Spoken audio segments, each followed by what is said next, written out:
What is up, everybody? It's Thursday, so you know what that means. It's another episode of InfoSec Unplugged. I am your humble and gracious host, Davin Jackson, also known as DJax Alpha.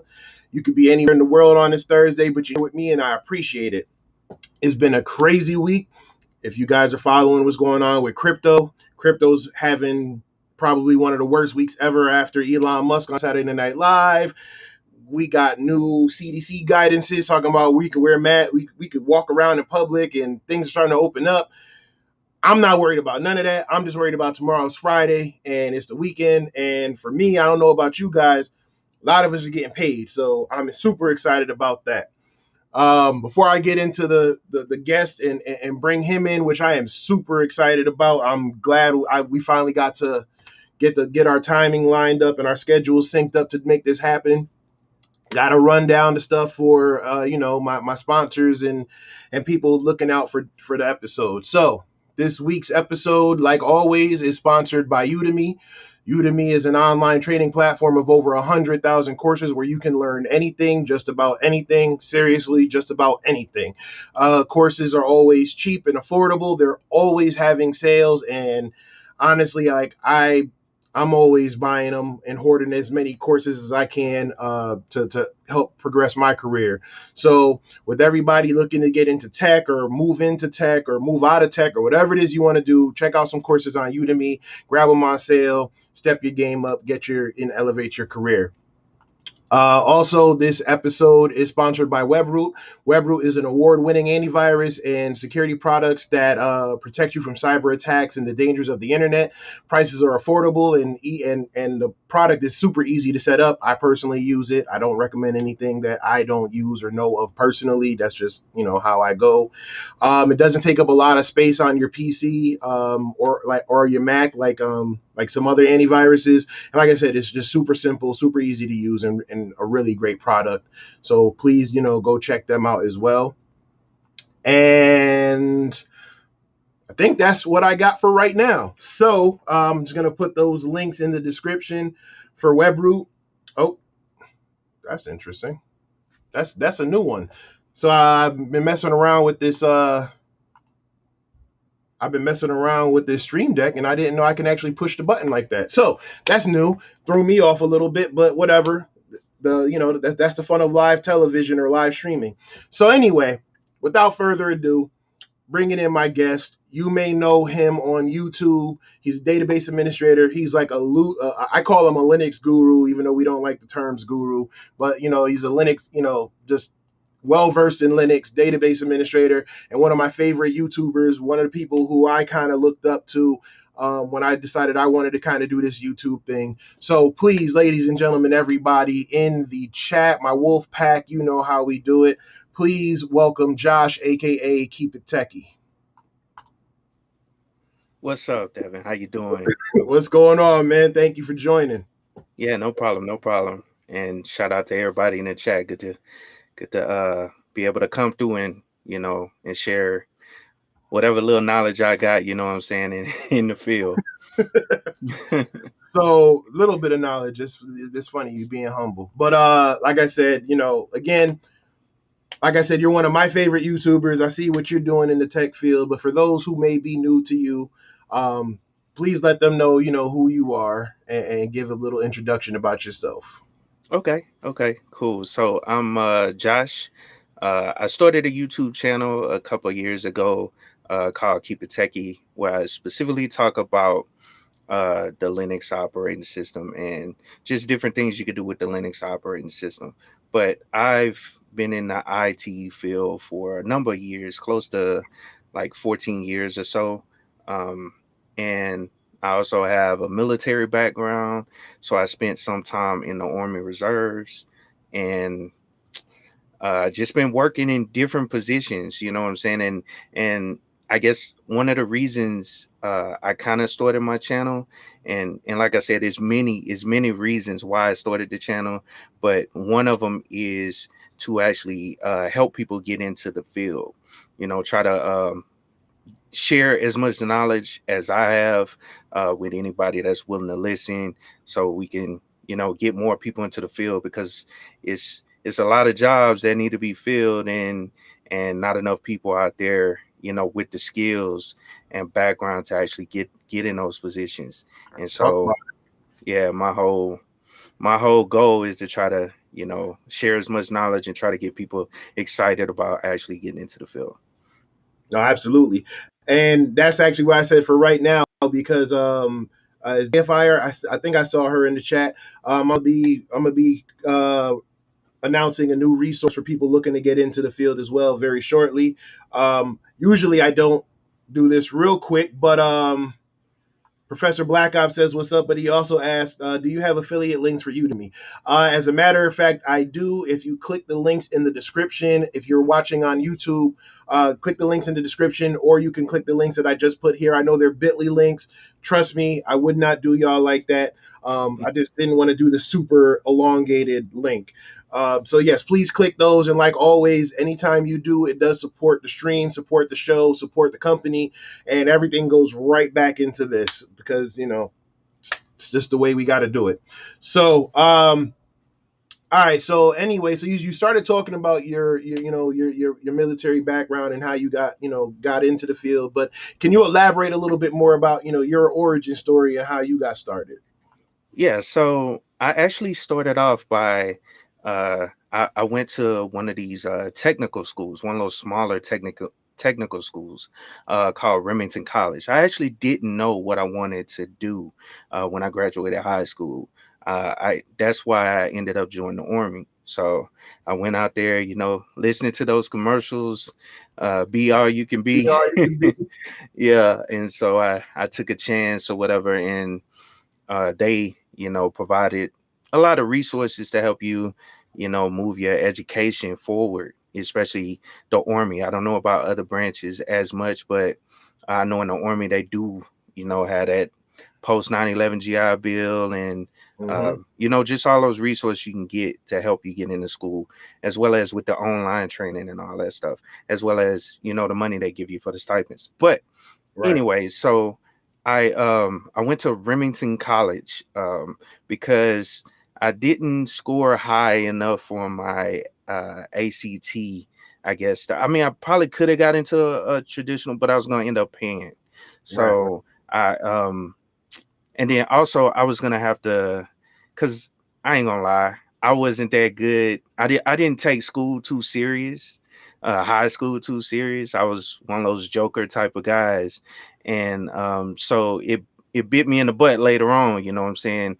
Yeah. Cause I was gonna end up having to take a lot of almost high school courses in college and pay for those in order to eventually get a degree. So that's why I went to Remington College, because they offered a program, and I scored high enough on that test to actually get into the program, and it was a computer networking program. I really didn't know what I wanted to do. I just seen actually a friend of mine was in this course already, and he was Mm-hmm. like, "Hey, you should try out."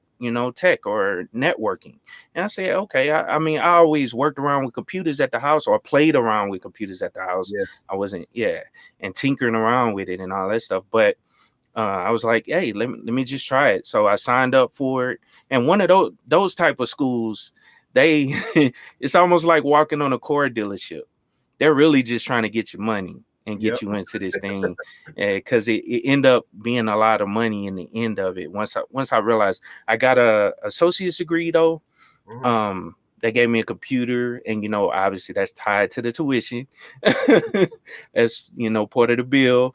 And But one good thing about that school, I'm one of those people that have to do things in order to fully grasp it and fully understand it and fully be able to apply it.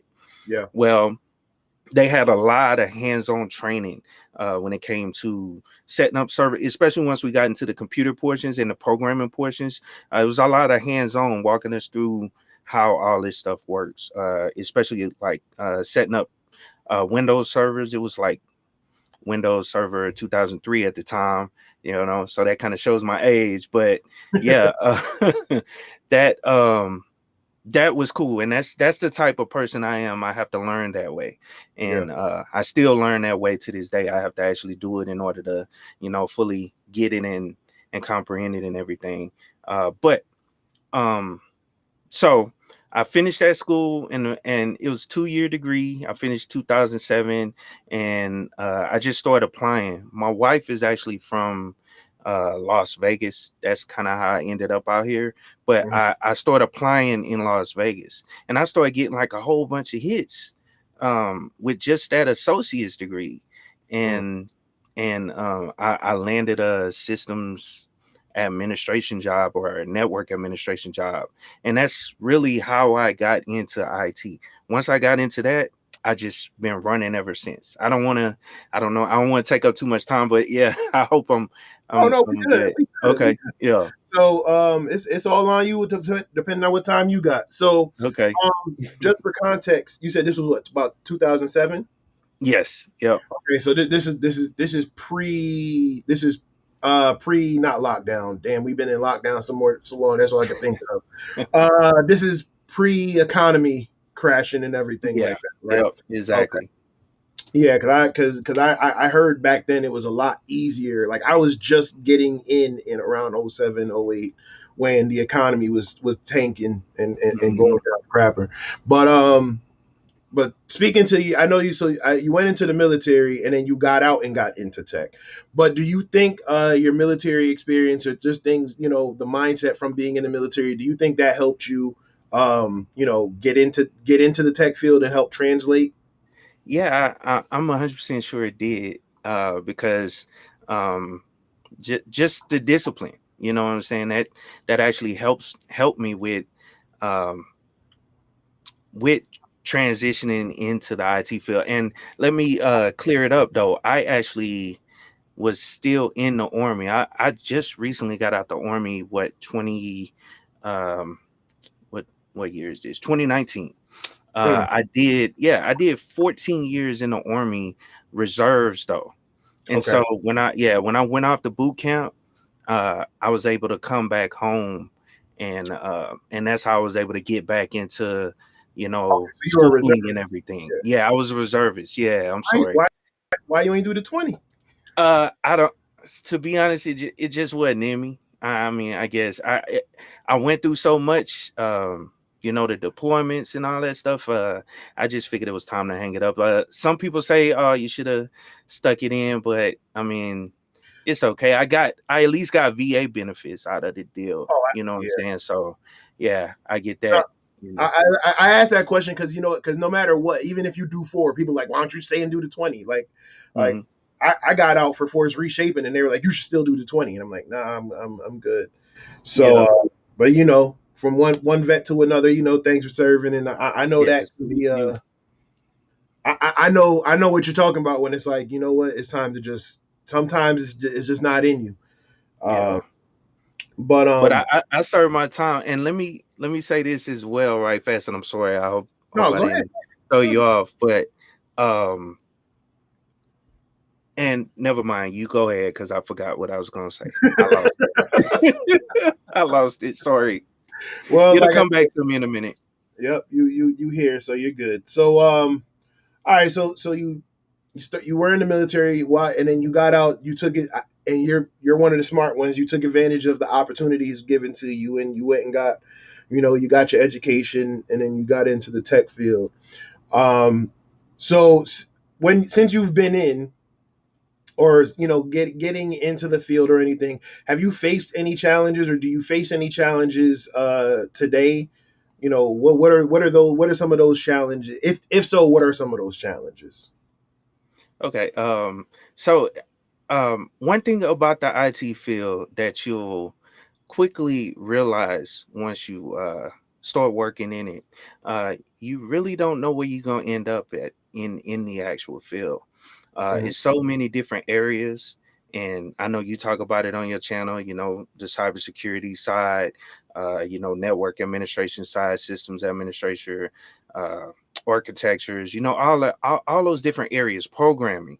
You never know where you're gonna end up when you first start looking into the field, because I've bounced around in so many different areas, and now I'm currently, sitting in a database field. So one thing I would say the challenge that I faced was learning those different areas. Yeah, it's easy to, get into one area of IT and continue building upon the knowledge that you gain within that one area of IT. But once you start branching off the different areas, yeah, some of the stuff will transition. Some of the knowledge that you've learned will transition. But if you get into like a different area, like for instance, I jumped from systems administration to database administration, and that was kind of a tough transition. Yeah, I had experience from working with spreadsheets.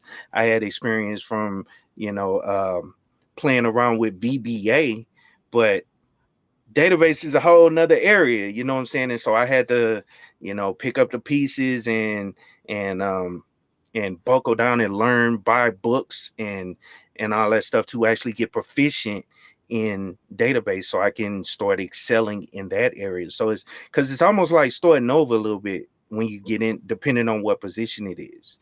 You know what I'm Right. saying? Because of the knowledge that you have to learn in order to, excel. Right. So hold that thought, because actually, and that's perfect that you said that, because I'm going to get into the first sponsor of this week's episode.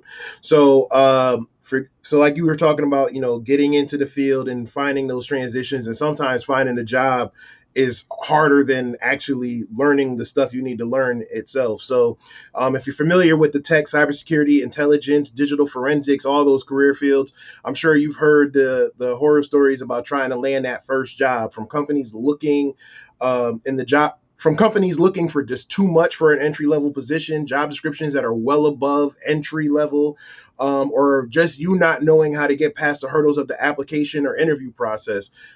It can be a pain. Sometimes it can be demoralizing. It can mess with you, mentally before you even get into the field. Well, friend of the show, DFIR Diva. She also created the DFIR Diva website, which is, just a treasure trove of information on how to get free or very affordable training in tech and digital forensics. Well, she also created a new website called GetYourStartCareers.com. Job seekers and employers can search to find that entry level role or entry level candidate, and you don't have to worry about none of those hassles or hurdles. Part of the reason is because GetYourCareers.com adds several tools and features to help you find the most suitable match. And in addition, the team behind Startcareers.com works, behind the scenes to make sure that the job descriptions and requirements for these jobs are truly intended for people new to the career field. So creating an account is super simple. The jobs are being added almost daily. So make sure you go sign up for GetYourStartCareers.com and land your first job or land your new employee. So shout out to her. I'm gonna put the link in the description. Like I said, just wanting to support someone doing something really big in the tech field. That's a big hurdle that we all face. So the fact that she took some time out to make this happen and do this for the people, looking to field, looking to get into the field is major to me. All right, so I don't want to go too long without acknowledging the people who make this possible and keep it going. So I want to shout out my pack. You guys, again, you guys are here every week in and week out, loyally. I love y'all. And if you're new here, welcome to the channel. Please remember to like the video, subscribe to the channel, click the bell, and you can also join the pack. Joining the pack is just as easy as just coming in and just letting us know where you're from and what you're doing, and answering asking any questions or helping other people in the chat. Like always, you can ask me or Josh anything. Just keep it clean and respectful. Listen, Josh may do certain things on his channel one way, but in the words of the almighty Professor Black Ops, I want the smoke. So, all right, so okay, so you talked about getting your start, and you talked about some of the challenges of learning the different things. Um, with you having your degree, you also have? I'm assuming you also have some Yes. certifications. Okay, Yes. so in that in I lost my train of thought for the question. So in your in your career journey, which I'm still looking, okay, in your career journey of, getting the degree and advancing your career and stuff like that, what are your thoughts on certifications versus degrees? Okay, so yeah, that's that's that question, I hear a lot. But um it really all depends. I kind of sit on the fence in between that. Because I know a lot of guys that have worked in the field for a number of years with no degree and just strictly certifications. I know a lot of guys that work in the field with a degree and yeah, some certifications. So at the end of the day, you kind of need those certifications, regardless of the route you go, Right. when it comes to certs versus degrees. So even if you had a degree, you're gonna need some level of certifications uh, to push forward or excel forward in the field. Right. I think, yeah, it's definitely a combination of both. But I'm leaning towards the same way, where I think you can get in the field without a degree. I mean, I don't have my degree, but I do have, years of experience and then the certifications. So you can get into the field without a degree, um, and the certs, but I don't, but it might be a little bit harder. You know what I'm saying? Like for me, it was a little bit more difficult, to get my initial foot in the door. Maybe it was because running into the problems that, like I said, DFI or Diva is doing with her site now. But I found that it was a little bit more difficult. Like, people, I was getting overlooked at first, but then once I started getting once I did get my foot in the door and get some more certifications, I started getting, better looks, more than people who just had their degree. And I think the certifications, I think they complement each other. But I definitely feel like to get your start, you can really kind of excel a lot faster once you get in the door. You can move, you can progress a lot faster with the hands-on experience and the certifications. Yeah. So now you talked about, you started off doing sysadmin stuff and things like that. But if you could do a quick rundown of the day in the life of a database admin, what's that like? Obviously, Okay. without breaking any NDAs or getting in trouble. Yeah. Yeah, I got you. So it's a lot of babysitting servers. I mean, at the end of the day, a database administrator, you're almost a systems administrator. And you're just making sure that that server is running properly. And they do have, some things on SQL that you have to look into, as far as like the RAM settings, and it's just basic settings of an application sitting on top of a server, because that's really what it is. It's just you have a Windows server, or it could be a Linux server, but you have that application sitting on top of it. So you want to make sure you maintain that server, so to speak, like the base server, as well as that the application that's sitting on top with all the databases in it. And there are some like authentication things, because the authentication is kind of separate. They have like local database accounts as well versus the database accounts that are tied to AD. So I mean, it all depends on how it's actually set up. And then also the connection side, uh you have to manage how people actually connect to the data. So that's whether it's an application, setting up the connections for it. But once the connection is set up, obviously you don't really have to touch it unless you're updating the server or patching the server, whatever. But just maintaining that connection between either the front end application, and just all the logins and all that stuff. So that's, I mean, essentially that's what it is. And I don't want to make it like it's some big elaborate or it's a whole bunch of technical stuff. It can be very technical depending on how it's set up, but I guess I'm trying to break it down to a simple way of understanding how it actually works. Right. And I Right. hope that makes sense. Oh, no, no, it does. It absolutely does. And not for nothing, again, uh,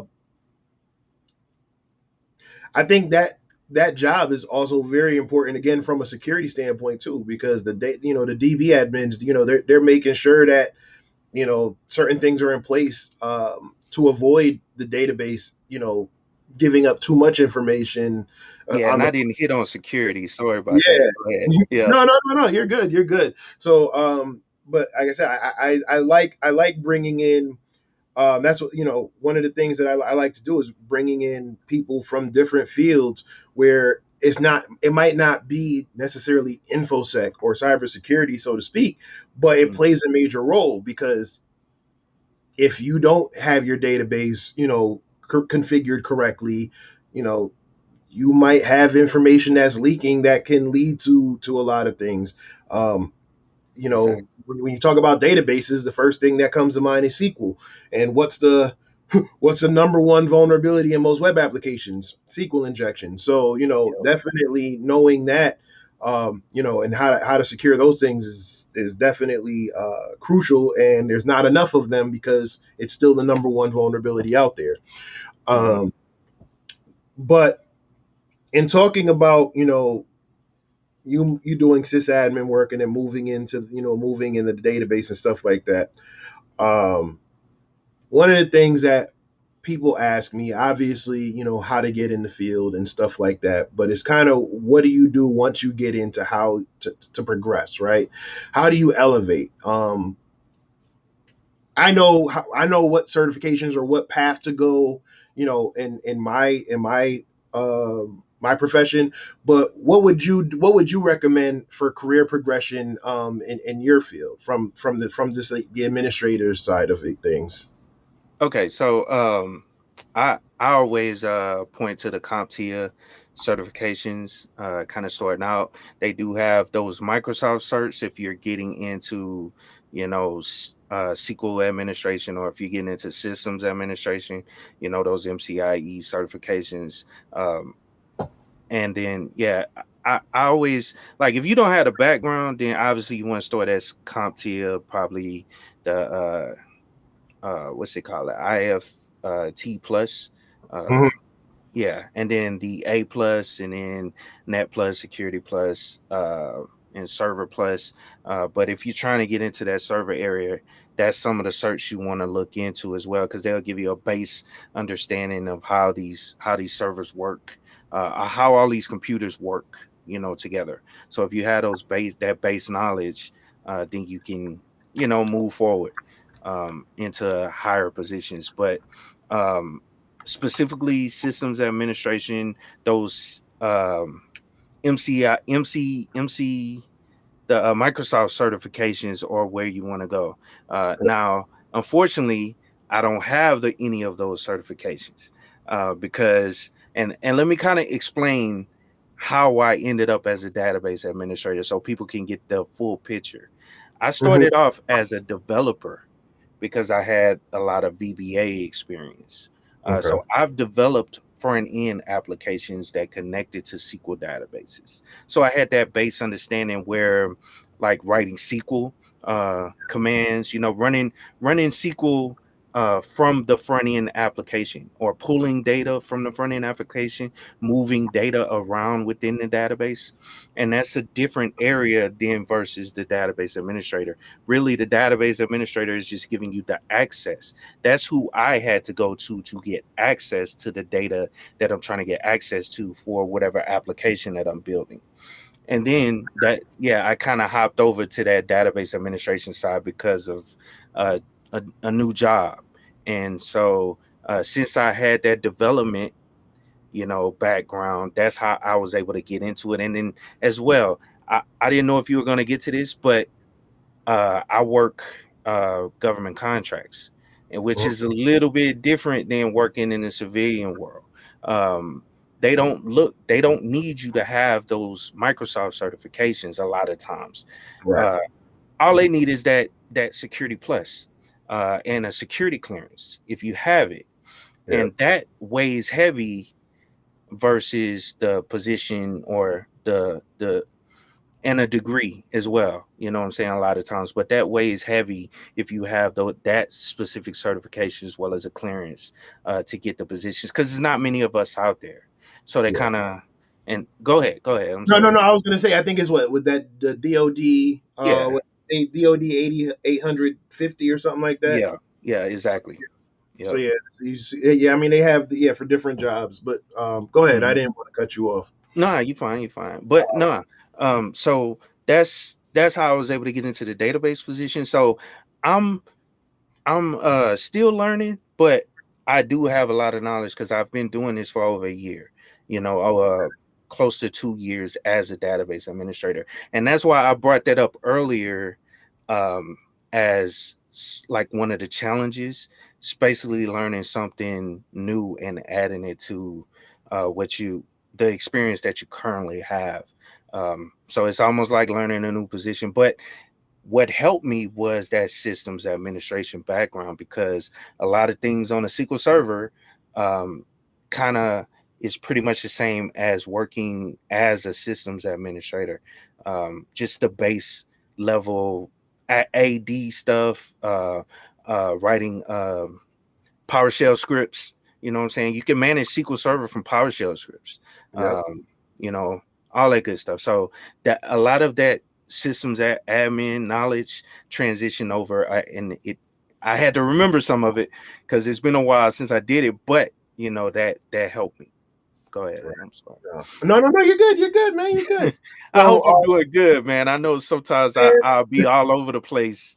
man, listen. How you talking about? You hope you do. You have your own show, your own. And I don't want to jump ahead, but you trust me. You're fine. Okay.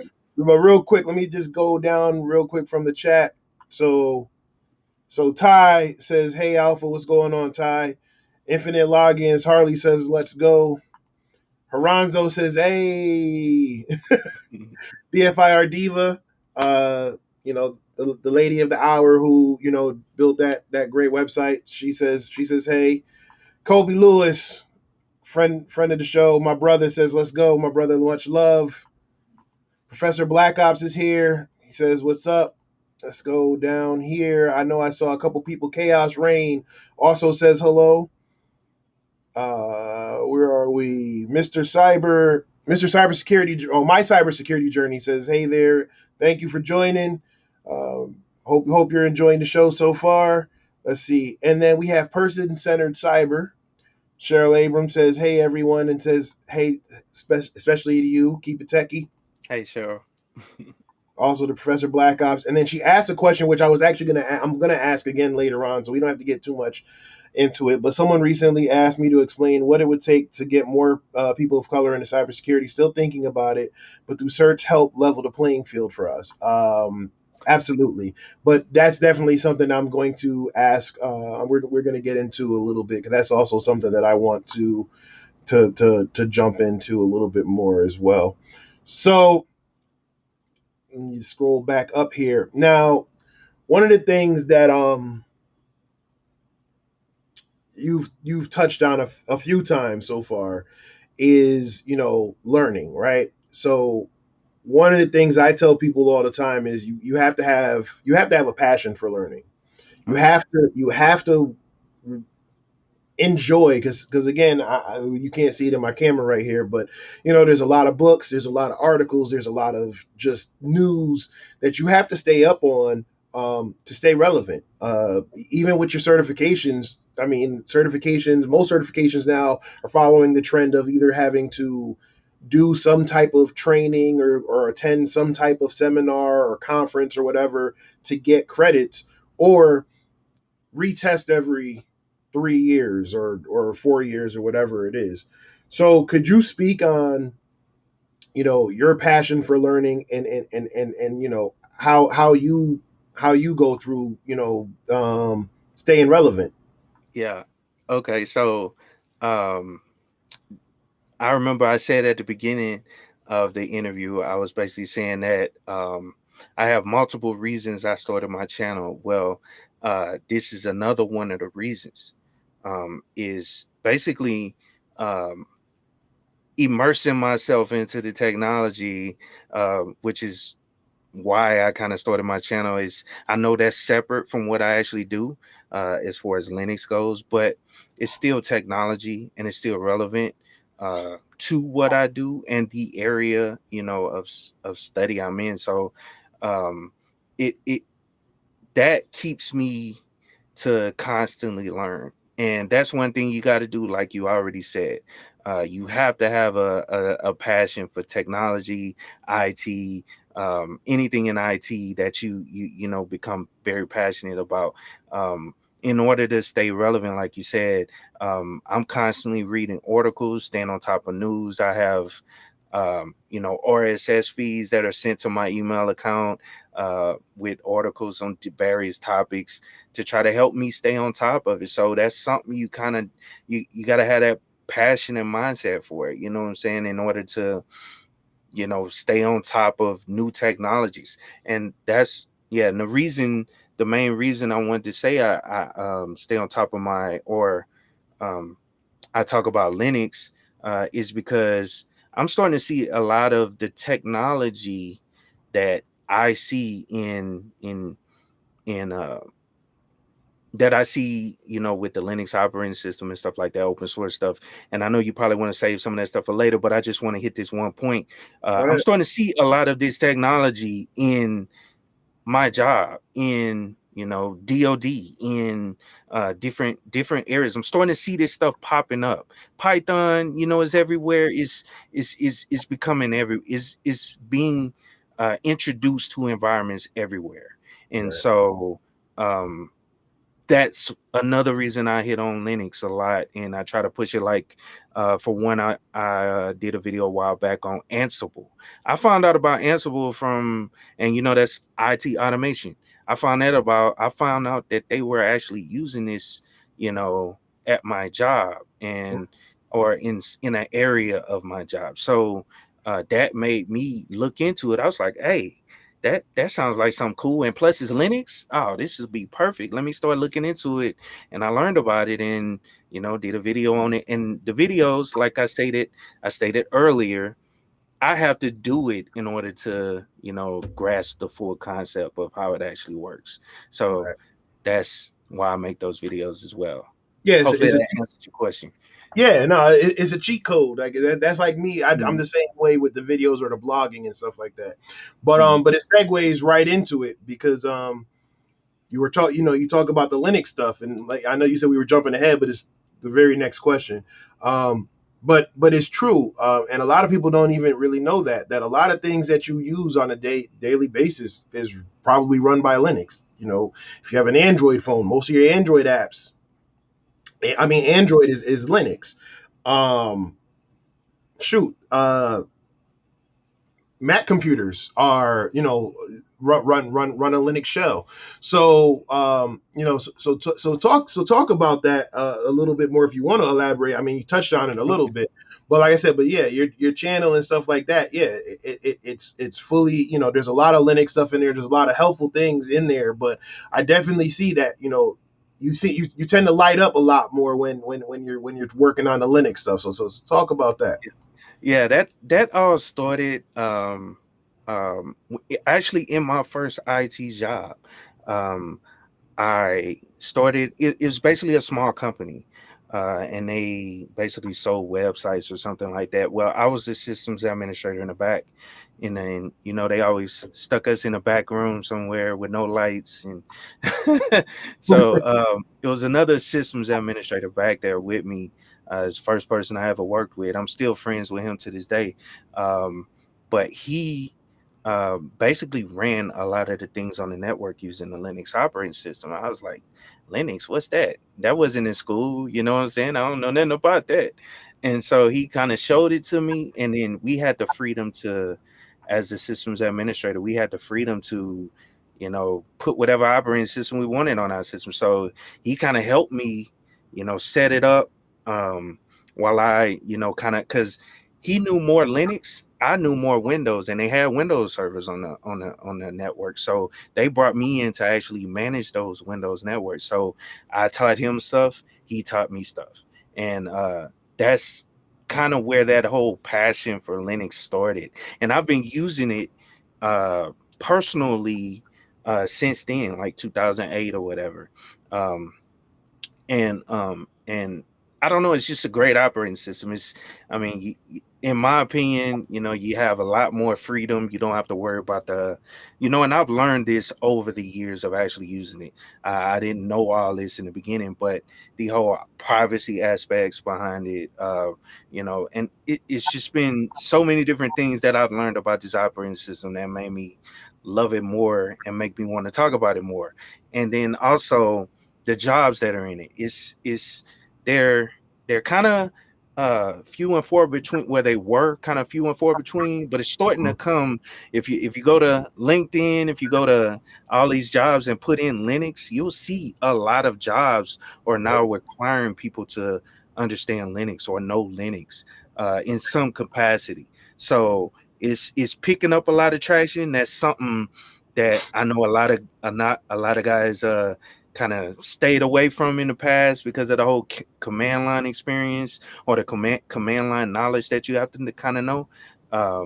But yeah, it's a great operating system, and you're starting to see it, a lot more in a lot of these different fields. So Yeah, I think one of the things I like about Linux, because up until I got into cybersecurity, up until I really started pen testing, I really didn't touch Linux. It was like I knew about it, but it was just like it was one of those that's Linux, that's over there. You ain't gotta worry about that.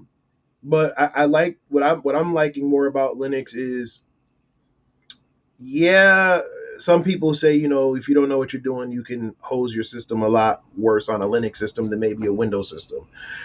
But I think the other side to that is there's a lot more things you can do on a Linux system that are a lot easier to do than opposed to Windows.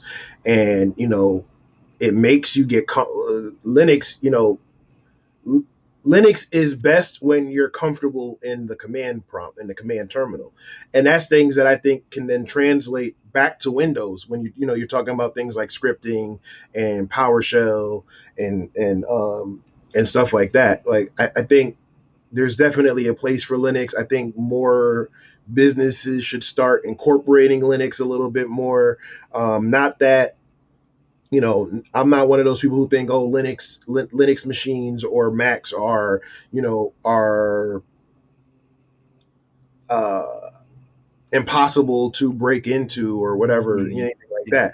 I just think that there should be more Linux admins and there should be more things that are done in Linux. So, all right, so Pack, just sit tight. I'm going to bring in the next sponsor for tonight's episode, and then we're going to get into Josh or KeepItTechie's YouTube channel. I'm gonna see if he can give me the cheat code to get my subscribers and my viewership up, and what he likes to do, his hobbies, and a couple other things that I just think might not be necessarily tech related, but necessary for what we do day in and day out. So just sit tight and just listen into the commercial for InfoSec Sherpa. So sit tight and we will be back shortly. What's up, everybody? It's DJax here from Alpha Cybersecurity and InfoSec Unplugged, and I'm here today to talk to you about my friends over at HailBytes. HailBytes is a cybersecurity firm that provides on-demand security, infrastructure, and awareness training to companies and businesses of all sizes. Their mission is to turn your employees into cybersecurity warriors and to protect your organizations from the most common and most damaging cyber attacks. They achieve this in many ways. Some of them are their online security training courses, phishing simulations, and their newest product, Security Sherpa. Security Sherpa is an online training environment that trains your team to build secure applications by giving them first-hand experience of real-world vulnerabilities. Not only will you learn about what makes them vulnerable, you'll also learn how to exploit them and how attack vectors work in the real world. The training modules range from beginner to seasoned professional with modules like Capture the Flag, Open Floor, and even tournaments where teams can compete against one another. Security Sherpa can be used to assess, improve, and report on application security skills across your team without the need for long courses. Best of all, it's powered by AWS, so you can start your training for one or several team members within minutes. If you think Security Sherpa is right for your team, just click the link below in the description and you can try it free for 14 days. Just click the link and you'll get started right away. Again, this is DJax from Alpha Cybersecurity and InfoSec Unplugged telling you to go check out HailBytes and check out their new product, Security Sherpa. Take care. All right. So once again, a big thank you to our sponsor, HailBytes and Security Sherpa. Thank you to our other sponsor, DFIR Diva and GetYourStartCareers.com. If you are interested in being a sponsor or getting sponsored on the show, just hit me up in the chat. You can reach out to me on Twitter or my email, djax@alphacybersecurity.tech, and we will talk about getting you sponsored and getting your product promoted on the show as well. If you want, like I said, there's a free 14-day trial when you click my partner link. Full disclosure, yes, I do have a partner link, and like I said before, with the affiliate links, it does go back to help supporting the show and supporting everything that I'm doing here. And like I said, I wouldn't be promoting it if I didn't really think it was worth promoting. So go check them out. And like I said, if you're interested in sponsoring your product or something you got going on, hit me up and let's talk about it. All right, so Josh, so before we get into the nitty gritty and the Q&A and stuff from the pack, outside of work, what are some of your hobbies? Okay, so my main hobby is, my YouTube channel. That's pretty much what I do. At least every other day, I'm trying to come up with some topics and just making new videos to put out information about Linux that I could think of, and then as well as just spending time with the kids, teaching them technology as well. So I mean, to be honest, technology is all aspects of my life. I'm teaching my kids stuff. Just pretty much anything tech I'm into, what I'm saying? Like phones, you name it. But also one thing I also do, my kids we always we do go outside and exercise. We're not just sitting in front of computers all day. So bike riding, that's another thing, I like to do, as well as cars. I got to get back into it. I have I like old school cars. So I got a 72 Monte Carlo that's hooked up and everything. And right now it's in Louisiana, but I got to get it back out here to me in Vegas because of I want to make sure I have a house, before then. So, Right. or my own property out here at least. So, Oh no, go ahead. I was just gonna say you're the second person in like the last couple weeks that's talked about the car collection, man. Tanea Wilson was on a couple weeks ago, and she's talking about how she remember that. she just picked up her car, and she's a car enthusiast. On top of the many things that she does, shout out to Tanea, aka Tanea 2 times. If you hear anybody call her that, they got it from me. They got it from here first. But like I said, I keep saying I want to eventually get into, getting an older car and fixing it up. I think that'd be a great thing. It's an expensive habit. I've heard, but everything else that you're saying about the bike riding, and getting time with the kids, like that, like we need to talk more of that. In the last few weeks, like I said, I'm not even gonna say in the last few weeks. And maybe the last almost year now of my career, I started to really start looking at, what's more important. And although, succeeding in the field and obviously, elevating and making the money and getting the bag and all of that, that's important. But I think, finding that true work-life balance is major, and we don't talk enough about that, and I'm guilty of it. I'm always, you see me, I'm always bet on yourself, do the work, and that's true, but I think you can still always bet on yourself and do the work while making time for yourself. And that, between the multiple bouts of burnout and imposter syndrome and all of that, I think that's important. So did something happen with you that made you finally to say, I'm gonna, I need to take a step back and I need to start making more me time? Or were you always just like, nah, like work is work, and this Yeah. is my free time. I've always been able to kind of separate the two, and I think that came from, I guess, when I spent time in the military. Um, it's all about time management, getting the most out of the time you have throughout the day.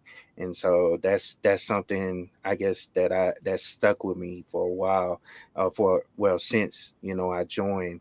I'm always like thinking about time management, you know what I'm saying, and making sure I have things done, you know within the time, and if it goes over, it's okay. I'm not just like putting the foot down if I'm not, strictly on time with something, especially dealing with other people. But um, um, I do understand taking time to, separate work from personal. You know what I'm saying? So Yeah. that's just me.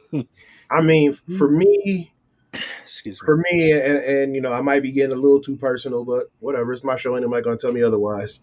Um, for me, it was almost like a complex, right?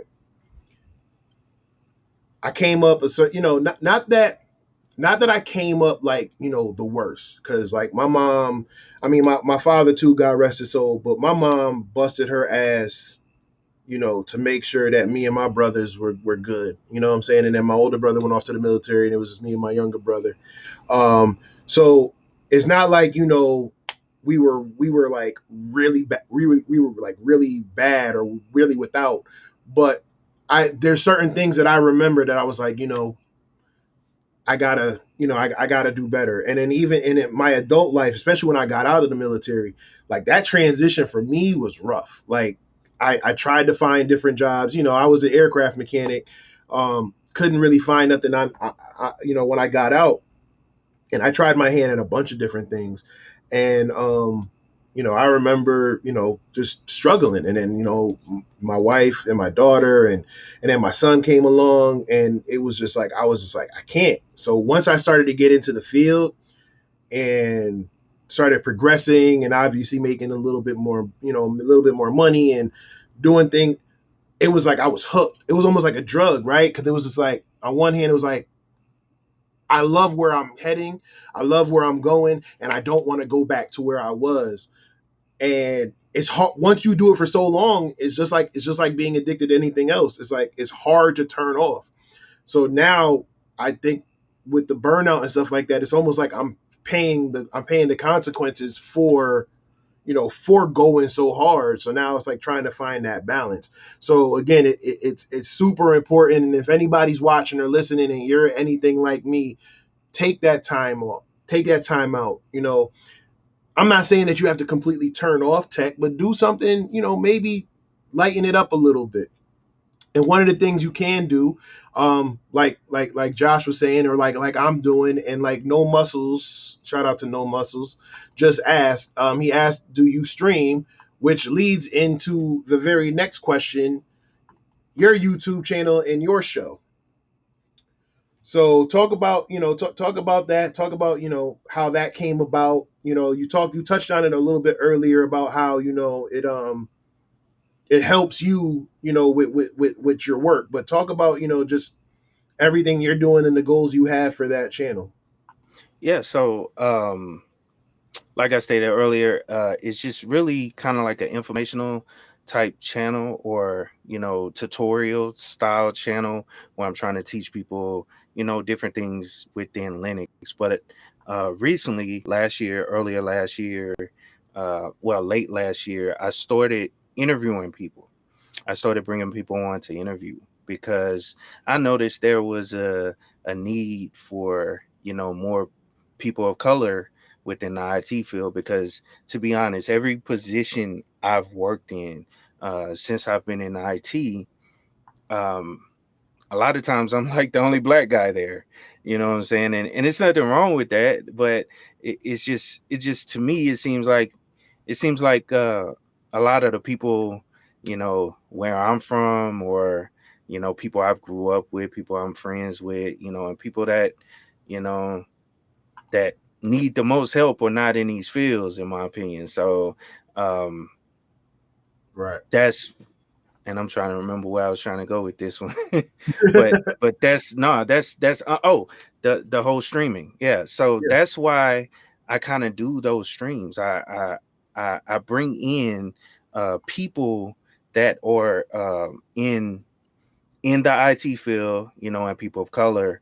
I don't discriminate. I bring on people, from other, groups and all that stuff. Is no problem with that. But I've been heavily trying to focus on that to show younger people that are coming up, like my son's age, and teenagers, people that's about to get out of high school, that there is a lot of money in this field, and there are plenty of people, black people, and I want to highlight those guys or highlight those people just to show that there are people out here getting the bag, like you said earlier. You know what I'm saying? So it's great to see that example. It's great to see those examples. So I just start hitting up people, and right now I'm like 25 shows deep with the amount of people I've brought on. I started off by bringing on people that I've worked with in the past, and I know them in real life. I tried to bring a couple people on in the beginning, and then that's when I started finding out a lot more people here on YouTube, and it's crazy the amount of black people out here actually in this field. I mean, you don't see them, but once I started getting on YouTube and Twitter, the whole Twitter thing, oh man, it with the blacks in tech hashtag, and just seeing all those hashtags and seeing all these different people working as engineers, cloud engineer, Python developers. And I'm like, man, I got to bring these people on to show other people that there are other black people in these fields. So yeah, Right. I'm sorry. Yeah. No, you're good, man. You self-apologize. I don't know. I just keep saying that. My bad. You ain't stop apologizing. Sure. No, definitely. Like I said, you and actually he just commented. Well, he commented earlier, Dewan Lightfoot. So what's good? Love to see y'all out here. Like you two were definitely when I decided I wanted to get into it. You start looking at other people doing it. People in the same niche, possible competition, whatever.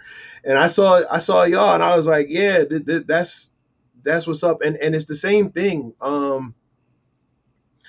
There are not enough people of color or diversity in the field, and I think that in itself is a big risk on multiple fronts. For one, um, it's a security risk, right? And we can go into the whole gambit of why it's a security risk. But it's also a risk to these companies because they're not finding enough people to fill these roles, right? And also, some of these companies have, I mean, let's talk about it. Some of these companies have a real old school way of thinking, a real old school toxic culture, and it's hard to do it. But that's another battle.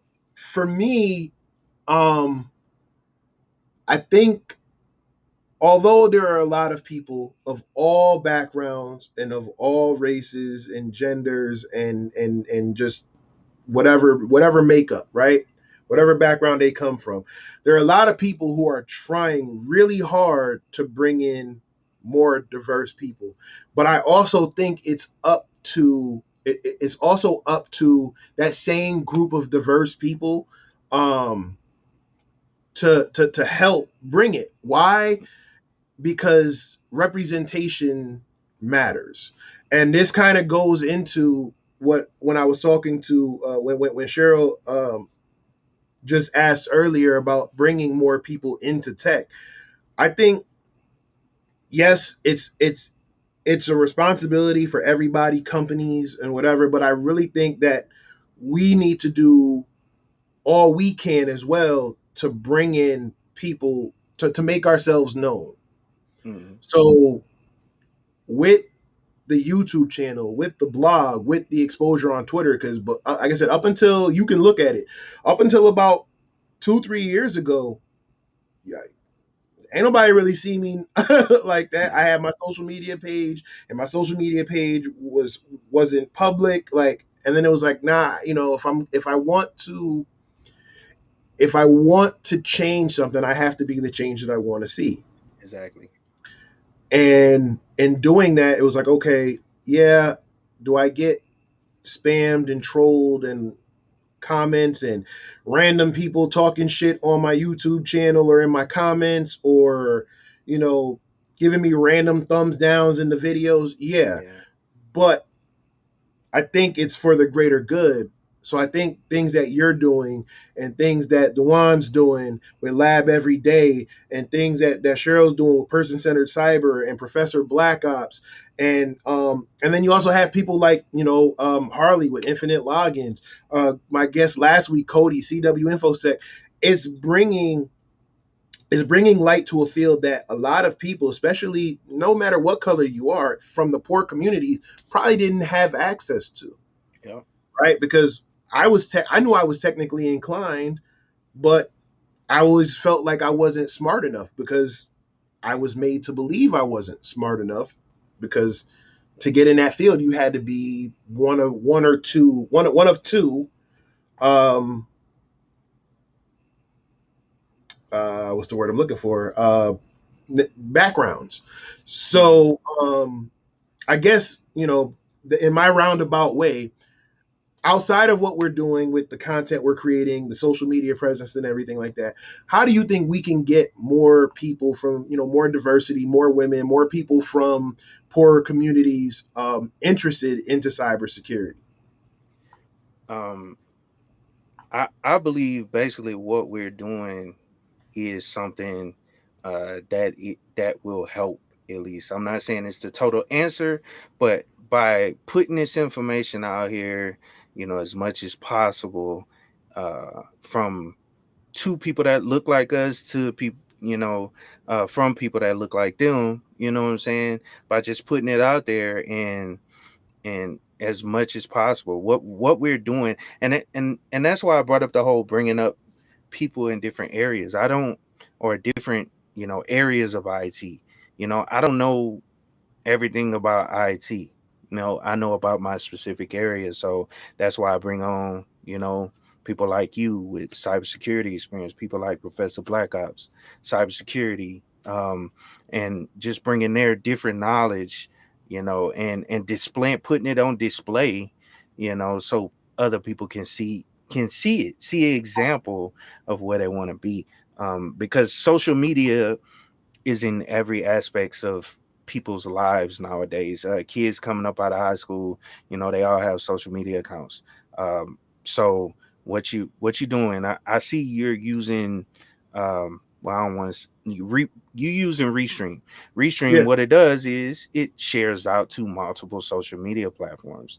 So Mhm. that's, you know, just putting that information out there, on as many platforms as possible will get, you know, people to come start looking at it and seeing what it is, and also new people. So, and that's why I brought up, other people that work in different areas.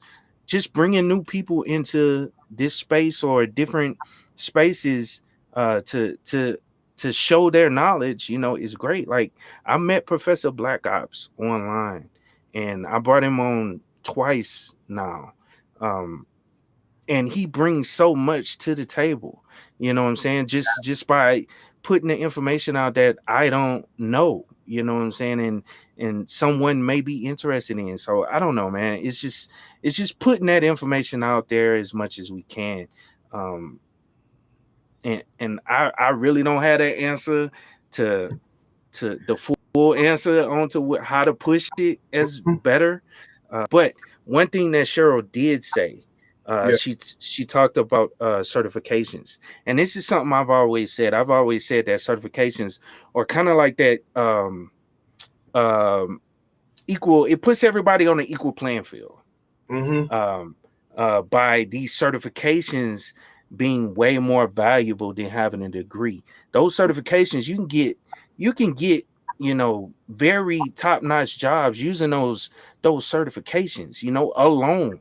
And then everybody is kind of like on that same level. It you either pass or you fail, Yeah. the certification. So if you have that on your resume, it kind of breaks the mold a little bit. You know what I'm saying? Is, you know, we still have those issues where if they see a specific spelling of a name on a resume, you know, it might get tossed to the side. And I don't want to go that deep down that rabbit hole, but that stuff does happen. You know what I'm saying? So it does yeah. exist. It does exist. And but the other thing I like about the certification route is like you said, like you alluded to what Cheryl was saying, and I think I want to piggyback off of that, is saying it does even the playing field in more ways than one, because I can grab 4 or 5 certs for less than what I can afford for college, right?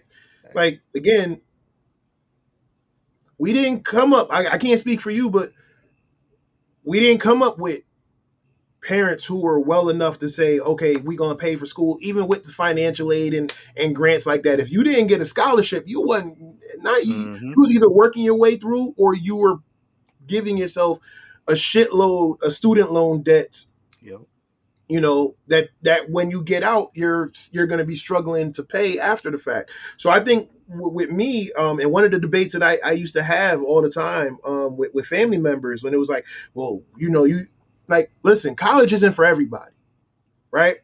And we're getting to a point now where we have a problem with getting people into tech, but not only just tech, we have problems getting people into trades.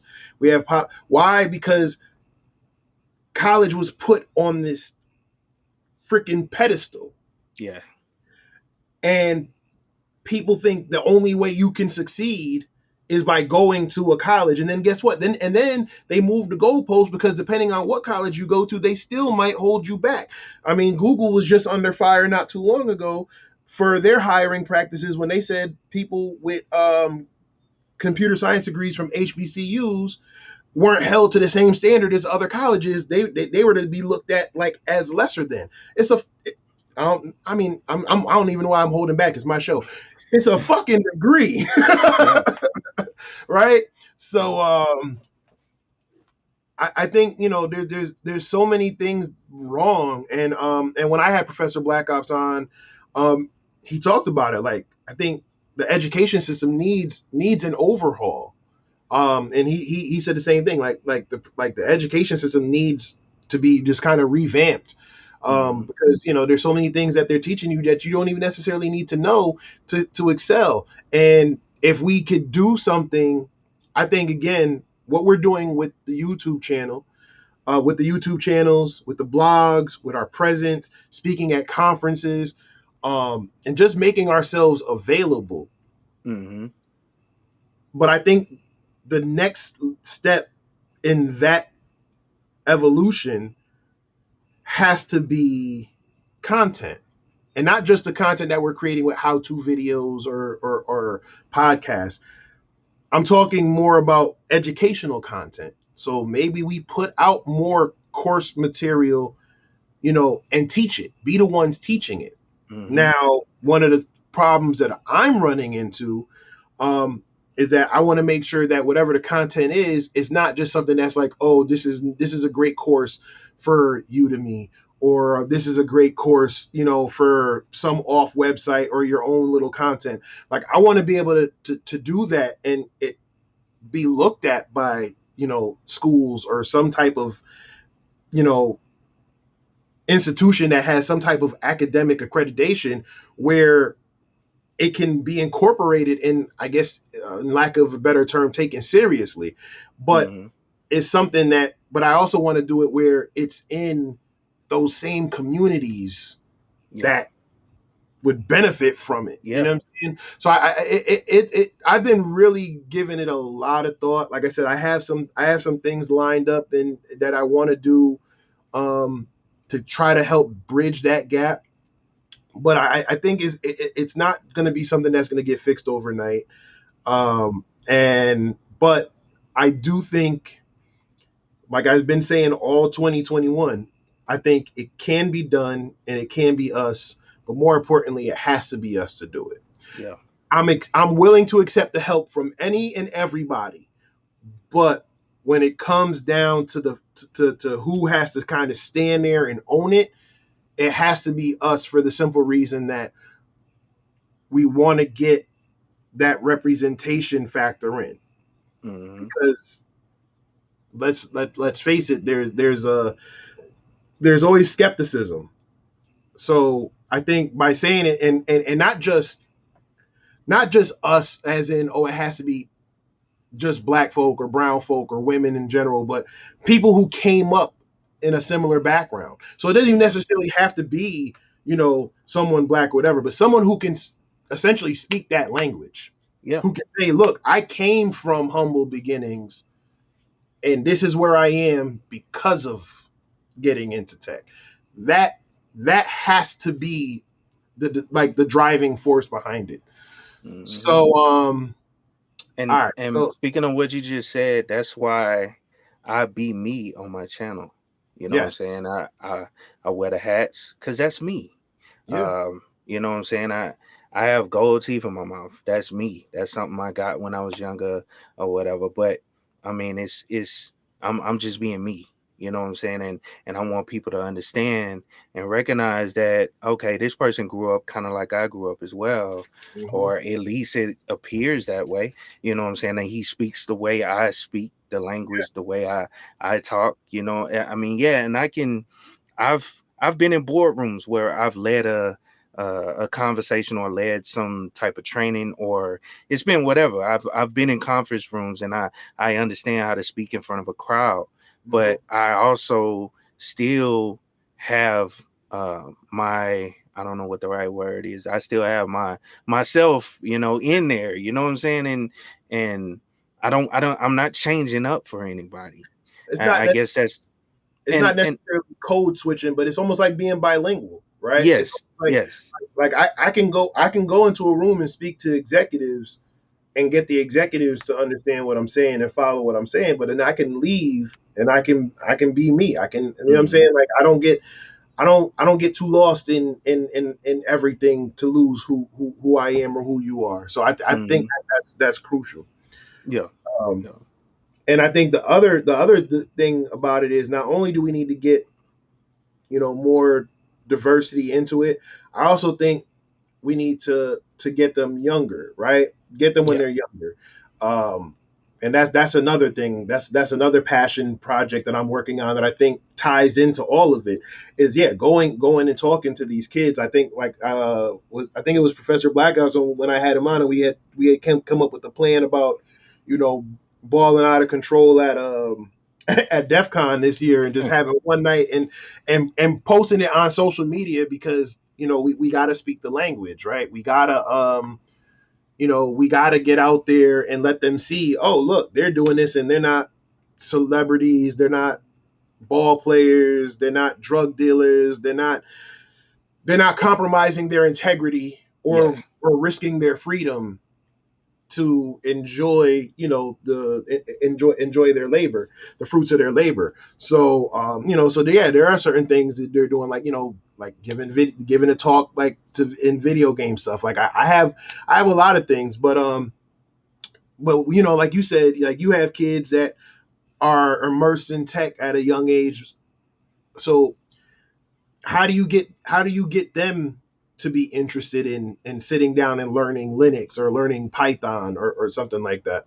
and the crazy part about it, we were just talking about the school system, but one good thing about, I would say, I don't know about in your area, but my kids, they go to school exclusively online.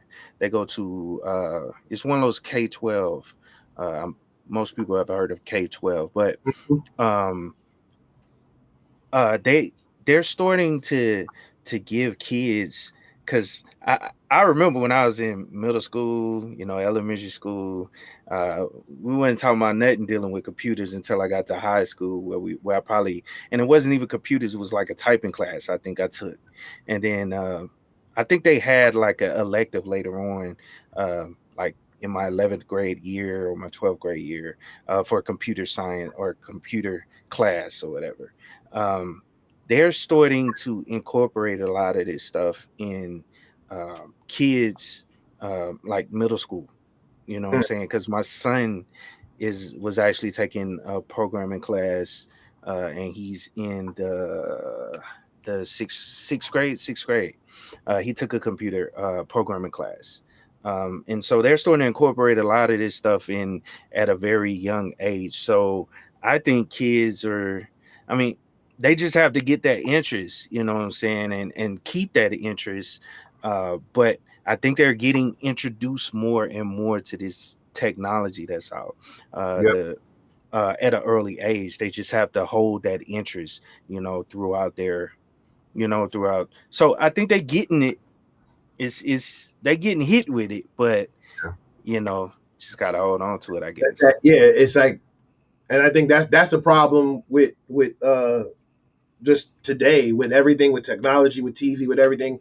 It's like a short attention span, Yeah. right? Like my kids, when they were going to school in person, my daughter like my daughter writes better Python than me, but she picked as quick as she picked it up, she put it down. And now it's like, I'm trying not to be one of them parents that's like, well, I was in tech, so you got to be in tech. Yeah. Um, so it's like, on one hand, I'm like, you know what, whatever it is you want to do, whatever, as long as it's legal and successful, I'll support it 100%. But in the back of my mind, I'm like, please just Come to this. please Come come to to this. the dark side, right? Yeah. Um, and my son is interested in it as long as it's can get him something, whether it's a video game or Yeah. he's also big into like artwork and stuff like that. So like he's probably going to be dealing with tech, but it's going to be probably doing something in animation, like between that Okay. and building Legos and architecture. Like he'll be in the computer field, but he just won't be where I'm at. But like I said, but my Mhm. daughter, like to see how quickly in sixth grade she joined the Girls Who Code club, and she loved it. Like she was getting up early. I mean, she was already getting up early enough to go to middle school, but she was getting up early and waking me up, make sure I dropped her off, and did all of that. And one of the rules was, you make sure your grades are. So she made sure her grades were good, and then unfortunately they had to cancel it the next year, and once she couldn't get in, it was like. Yeah. But it just sucks. It's like you look. I still look at some of her code now, and I'm like, jeez, like just that quick, she picked it up, and then she dropped it. But One thing though else I wanted to say about that, and I've said this multiple times. I mean, it's just you can get a Raspberry Pi for $35. yeah, Instead of spending $150 on some Jordans, get them some regular Nikes talk about for for $80 or something if you want to spend that much, and then get you a it. Yeah, get your son a Raspberry Pi or daughter a Raspberry Pi so they can start playing around with it and understand how computers work, because mhm, it's very simple, it's very cheap, and um, it's very easy to understand, and they have operating systems out here, Linux operating systems like the Kano operating system that's built for kids, and it has like programming games on it, programming things on it. Just put that in front of your kid, man, and the instructions are very simple to install. Even yeah, a kid could do yeah. it. No, you I know. know I, I so I have a few Raspberry Pis around the house, but one of the things that my son got into was I don't know if you know what they're called, if you ever seen them, but they're called Cosmo. And nah, I haven't heard of that. okay, so Cosmo, there's Cosmo, and then there's like I think another one called like the Vector Bot or whatever. But it's like this little robot, right? Little Okay. wheels, stuff like that, and you can program it to talk. You can whatever. And what happened is they gamified the back end where you can program, and it would unlock different features. So you'd have to do a couple things to get it to unlock, so you can get it to talk. Then when you unlocked it a little bit more, you could actually control it like a remote control car, and you can see through its camera. Um, Okay. So it kind of but rewards you. yeah, so it kind of rewards you to do certain things. Like you could play games with it. And it learns, right? So Okay. like it freaked my family out because like we programmed it where it could look at it, where it would look at you, do like the facial, the check, do the facial recognition, and then know who you are, whatever. And then like I Okay. was like, that's cool, just don't put it on the, just don't connect it to like the open internet, Yeah. right? But yeah, like my son, like, yeah, so it's like you got to do certain things and you got to tie it to something, to kind of speak their language. So we're gonna get to the Q&A in a second. I just got to get through the last couple questions. So one of the other things that I started to do a lot more when I talk to younger crowds, especially younger crowds from similar backgrounds, is, not necessarily brutal honesty, but honesty, right? And just, almost to the point where you're not necessarily like, being vulnerable, but just being honest to the point where they can tell it's genuine. Mm-hmm. And one of the things I talk about is how getting into tech helped me or helped change my life, right? Because let's face it, you're in the hood, you're running out, you think you're running out of options. At the time my daughter was just born, and I was like, I'm not gonna, I got to take care of my family. So, the easy way out would be to go and, do those things.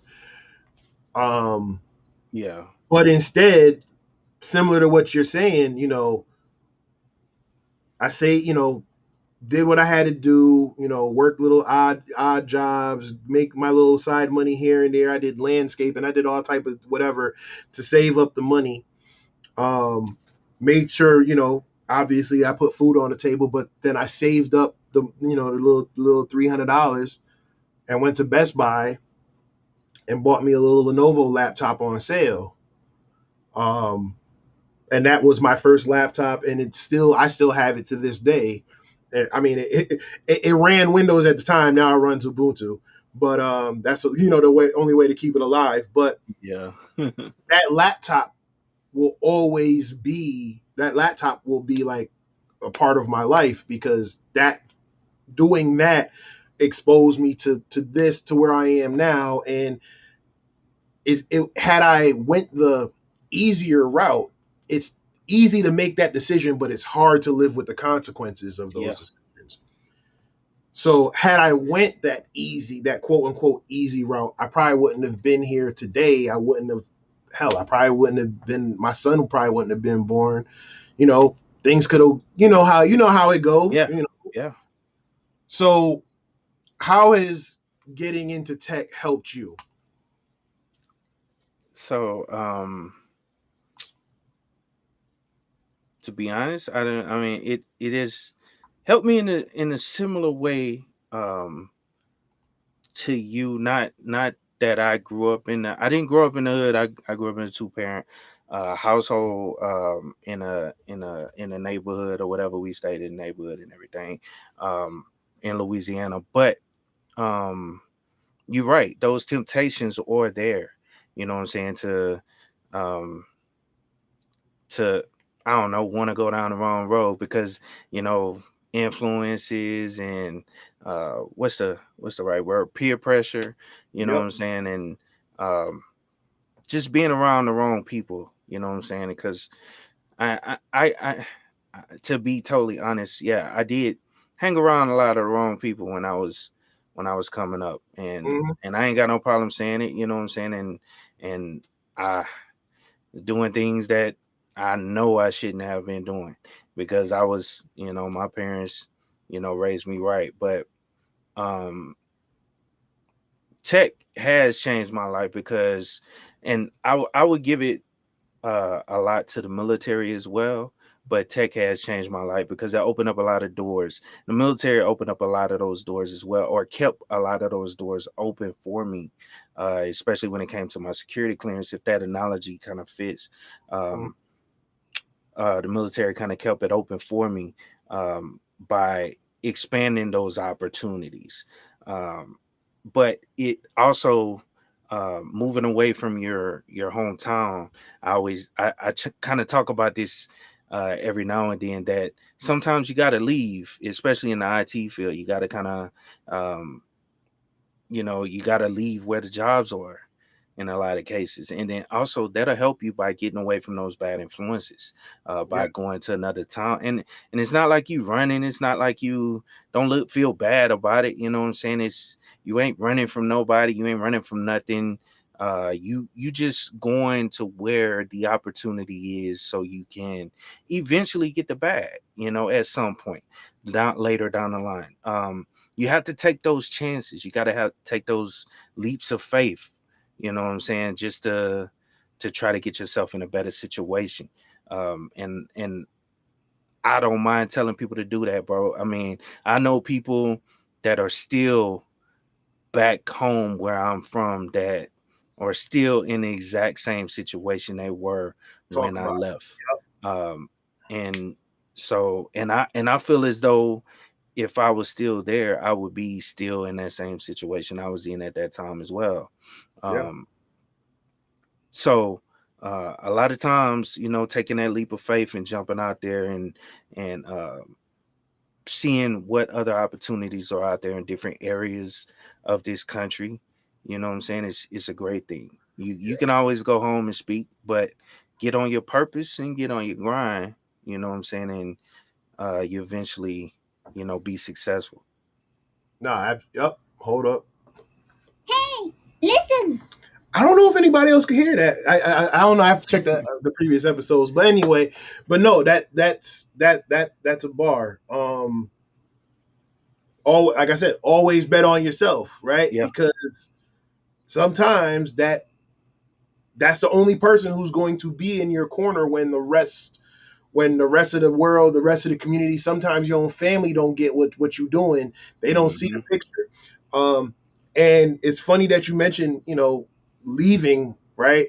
Because it took me to leave and then come back to see things for what it was, right? Like Yep. when I left Bridgeport the first time, it was like, I was like, oh gosh, nope, I'll never leave, whatever. And then I left and I came back, and it's almost like looking, in a way, it's like looking in a mirror, because you come home and you see the same people that you used to run around with, who you were a lot like, and now you get to see how much you've grown in that 6 months, that year, or however long you've been away from home. For me, it was like 3-4 months before I went home the first time, and even then I could start to see, oh, this is different. You know what I'm saying? Yeah. And then when I came back, when I got out, when I got out of the service, and whatever, I still looked at certain things differently. And to your point, yeah, you start to see some of the same people that were on this doing the same thing on the same block, Yep. selling the same whatever that they was when you were younger. And when I started getting into tech, like, it's an investment, not just financially, but it's an investment of time, it's an investment of money, it's an investment of just you, right? And it can be really difficult. You're in your mid 20s, people, your friends are still going out and partying or whatever. The, like you said, the peer pressure to do certain things or be around for certain things. And it was like, nah, you got to have those horse blinders, but it will pay off. And Yeah. like I said, lucky enough for me, I was able to stick with it. I had a strong woman in my corner. I had two beautiful kids that kind of kept me pushing and reminded me why I was doing it every day and why I needed to bet on myself and do the work. And that's why you'll always see those two hashtags when I'm talking about always bet on yourself and do the work, because those were the two things that I told myself time and time again when things got hard. And now, you know, I'm still not where I want to be just yet, but I'm a lot further than where I was. Mm-hmm. And I'm a lot further than some of them same people who I was like, damn, maybe I should go see what they doing, or maybe I should be more like them because they're driving this or they're wearing that or whatever. Now I'm like, I'm good. I'm in my house. You know what I'm saying? I'm in Mm-hmm. my and I'm doing it in a way that is respectable. I don't have to Yep. worry about the feds knocking down my door. I ain't gotta worry about where my kids is gonna go. I ain't gotta stash money under the mattress. Like you know what Yeah. I'm saying? Like all these things, like it's definitely worth it in the end. So absolutely stick to it. So all right, so we're gonna get to the last couple questions. So, um, somebody walked up to you right now and asked you for a few tips or some advice, to get into tech. What would be the things you would tell them? I would tell them, first thing I would tell them is to take out their phone out their pocket, which they probably have it open at the moment I'm talking to them, or in their hand at least, and go to YouTube and if they're trying to get into tech, point them to different channels that I found that can help them get on track. Like I always talk about a buddy of mine, Tech G. He was in the military as well. He has a technology channel where he talks about, well, he has courses that'll take you through um, all those CompTIA certifications that'll help you out. As well as, Professor Messer or Udemy has an app. Go to the Google Play Store and download that Udemy app and sign up for some of these courses that are on here that are half off or free, or send them to your channel if they're interested in cybersecurity. You know what I'm saying? And that's one reason I'm glad I have, or I've started to gather a lot more people that are in these different areas of IT. I could point these people Yeah, to those people that work in those areas of IT, and just tell them, hey, first thing you need to get is a mentor. If you're really serious about this, just, hit these people up on LinkedIn. If you don't have a LinkedIn, create one. Um, and because your network is going to be important, and obviously you have to make sure this person is serious or not. You don't want to go this deep if they, because you could be wasting your time if somebody just trying to get you to talk. But you can tell those that are interested, or at least appear to be interested in, and just break it all down to them, um on how to get into this field. Because it's an excellent field and you can get paid a lot of money, and yeah, it sounds like a sales pitch, but no, I'm not getting paid for this at all. And so and I try to reiterate that to people when I'm talking to them. I don't get paid for this. I could happily go back to the house, because I work remote from home. I can happily go back to the house, stop talking to you and continue working, and wait for Friday for my paycheck. You know what I'm yep, saying? But I'm taking time out of my day and I'm explaining this to you. So if you're really interested in it, this is the way to go. yeah. So tips, yeah. Hopefully that answered your question. Nah, you good. You good. No, Okay, you all never answered the question. Nah, for real. Like it's the truth, right? You have to be honest with them. Like, yeah, you stick to it, you can end up making decent money. Like, you're not going to make the bag first day in, yeah, but yeah, you stick. It's there. It's there if you work towards it, but you got to work towards it. Um, exactly. so for you personally, professionally, what are your goals for the rest of the year? All right, for the rest of the year, I have a Linux Plus course that I'm putting together, and I was gonna bring that up earlier when you was talking. You was talking about ways of, I guess, trying to get kids into it, and just a way to actually push training to the youth or whatever. But anyway, I got my own little course. I didn't start putting together, just basically following the outline for the Linux Plus exam, and I'm actually going to take that exam pretty soon, because I don't feel as though I could teach it if I've never taken the test myself. So I don't think anybody would have any confidence in my training course if I don't even have the certification for it. No matter how good my videos are, or you think they are, you know what I'm saying? If I don't have that certification, I can't, I wouldn't trust me. So I just, so I'm taking that exam as well. That's one of the things, exams I'm taking this year. But just constantly learn and grow, man. I'm looking at just taking some more courses in SQL to try to help me become a little bit better in that area than I am now. And I work contract jobs, so if you guys know about contract jobs, it can end at the drop of a dime. Mhm. That's one of the reasons I've been waiting around to purchase another house in Las Vegas where I'm living currently. But contract jobs, is very unstable. I really don't like the unstableness of working in contracts, but I mean it pays a lot, but um it's just unstable. You don't know if you're gonna have a job, next month or not.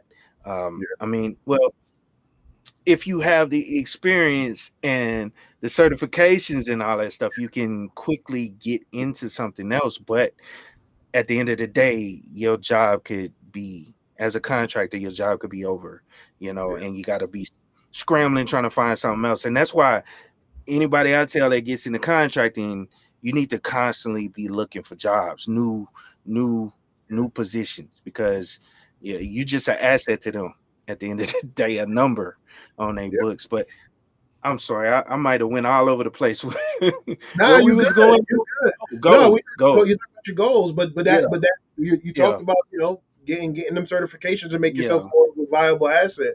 Yeah. But you bring up a valid point. And it's not only with contract work.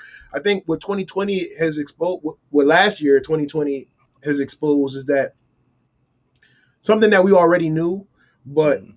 with 2020 it really showed it that companies will Yeah. just like that, right? If it get to balance the budget or to make them more profitable, or if they can outsource it somewhere else a lot cheaper, they will get you at the drop of a dime. And even though a lot of people say, oh, I'd rather work a W-2 job than a 1099 contract or something like that, a lot of these jobs are at will employments anyway. Hmm. So just like how they can terminate the contract, they can let you go without reason. You know Yeah. what I'm saying? Yep. These days, just like as quick as a contract.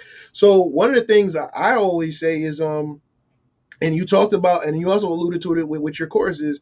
Hell, I just talked about it yesterday, in a context of, I don't know if you follow what was going on with like Joe Budden and everything like that. And I I don't did. know whatever side. I'm not picking any sides in that debate. But the one lesson I did get from it is, no matter how happy or unhappy or content or whatever you are, wherever you're at, always make sure you got something cooking on the side, Yep. right? Yep. So for those who don't know, like I said, Joe Budden, ex rapper, podcaster, he his two most recent hosts, because he's been through a bunch of different hosts throughout Yeah. the duration of the podcast, but the longest serving host on the show basically got let go. And he talked about how they wanted part ownership in his show, or they wanted whatever. Even though he was paying them very well, they still wanted more and more, and he was giving them options to kind of, according to him, he was giving them options to go out and build their own, right? So he Hmm. was letting them. He said he gave them the opportunity to repurpose the content on from his channel and repurpose it so they can use it to kind of build themselves up. And instead, they wanted or whatever, and now somehow it made them feel entitled. I don't know. It's a long story, Yeah. but the whole lesson I got from it was, no matter how comfortable you think you are, it can. All it takes is one slip up, Yep. and it can be all over. So always make sure you got something cooking on the side. So you Hmm. talked about your course, you got your channel and stuff like that. And yeah, staying relevant with the certifications and stuff like that, because if you do get let go tomorrow, you need to make sure you land on your feet. So, Yep. that's definitely crucial. So no, trust me, you didn't go off on a tangent.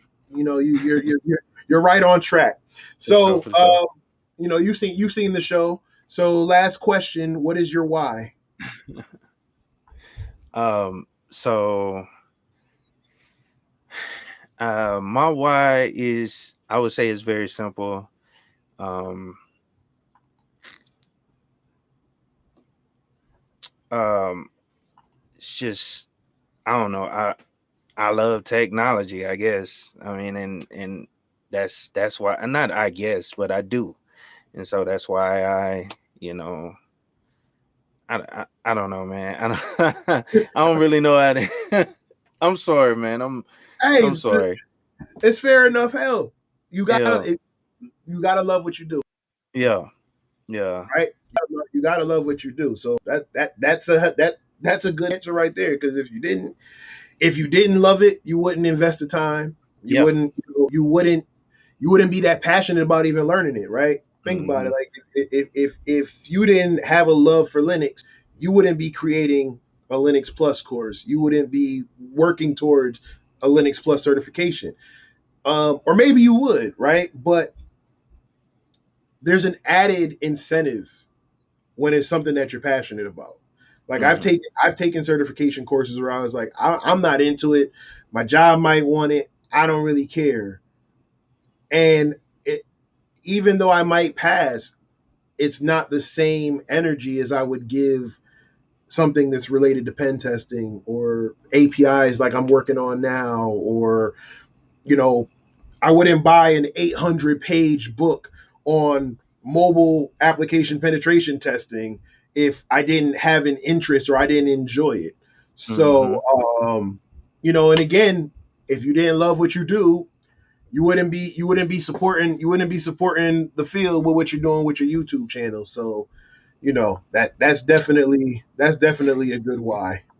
Okay. And I'm sorry. I had like a couple things in my head while I was trying to answer that question as well. But another thing about that why, because you kind of, I guess, brought it back home for me. But um, uh, it's really to get more people uh, just in the IT field as well. That's why I'm on YouTube. That's why I talk about tech all the time.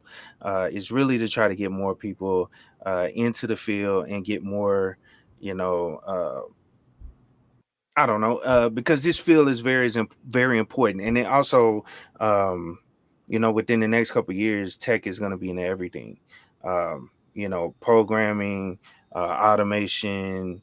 It's tech is just going to be in every aspect of your life, and so you're going to have to know some type of technology, or at least understand how to use technology in the future. I mean, we see the articles about the automatic driving vehicles. All this stuff is coming, man. Like, for instance, the warehouses, they, nowadays, I know people in the trucking industry, the warehouses, this is pretty much automated. They load up the trailer trucks, and then all the driver has to do is pull up to the actual trailer, hook up, and pull off, and everything is in the truck, and it was all done by robots.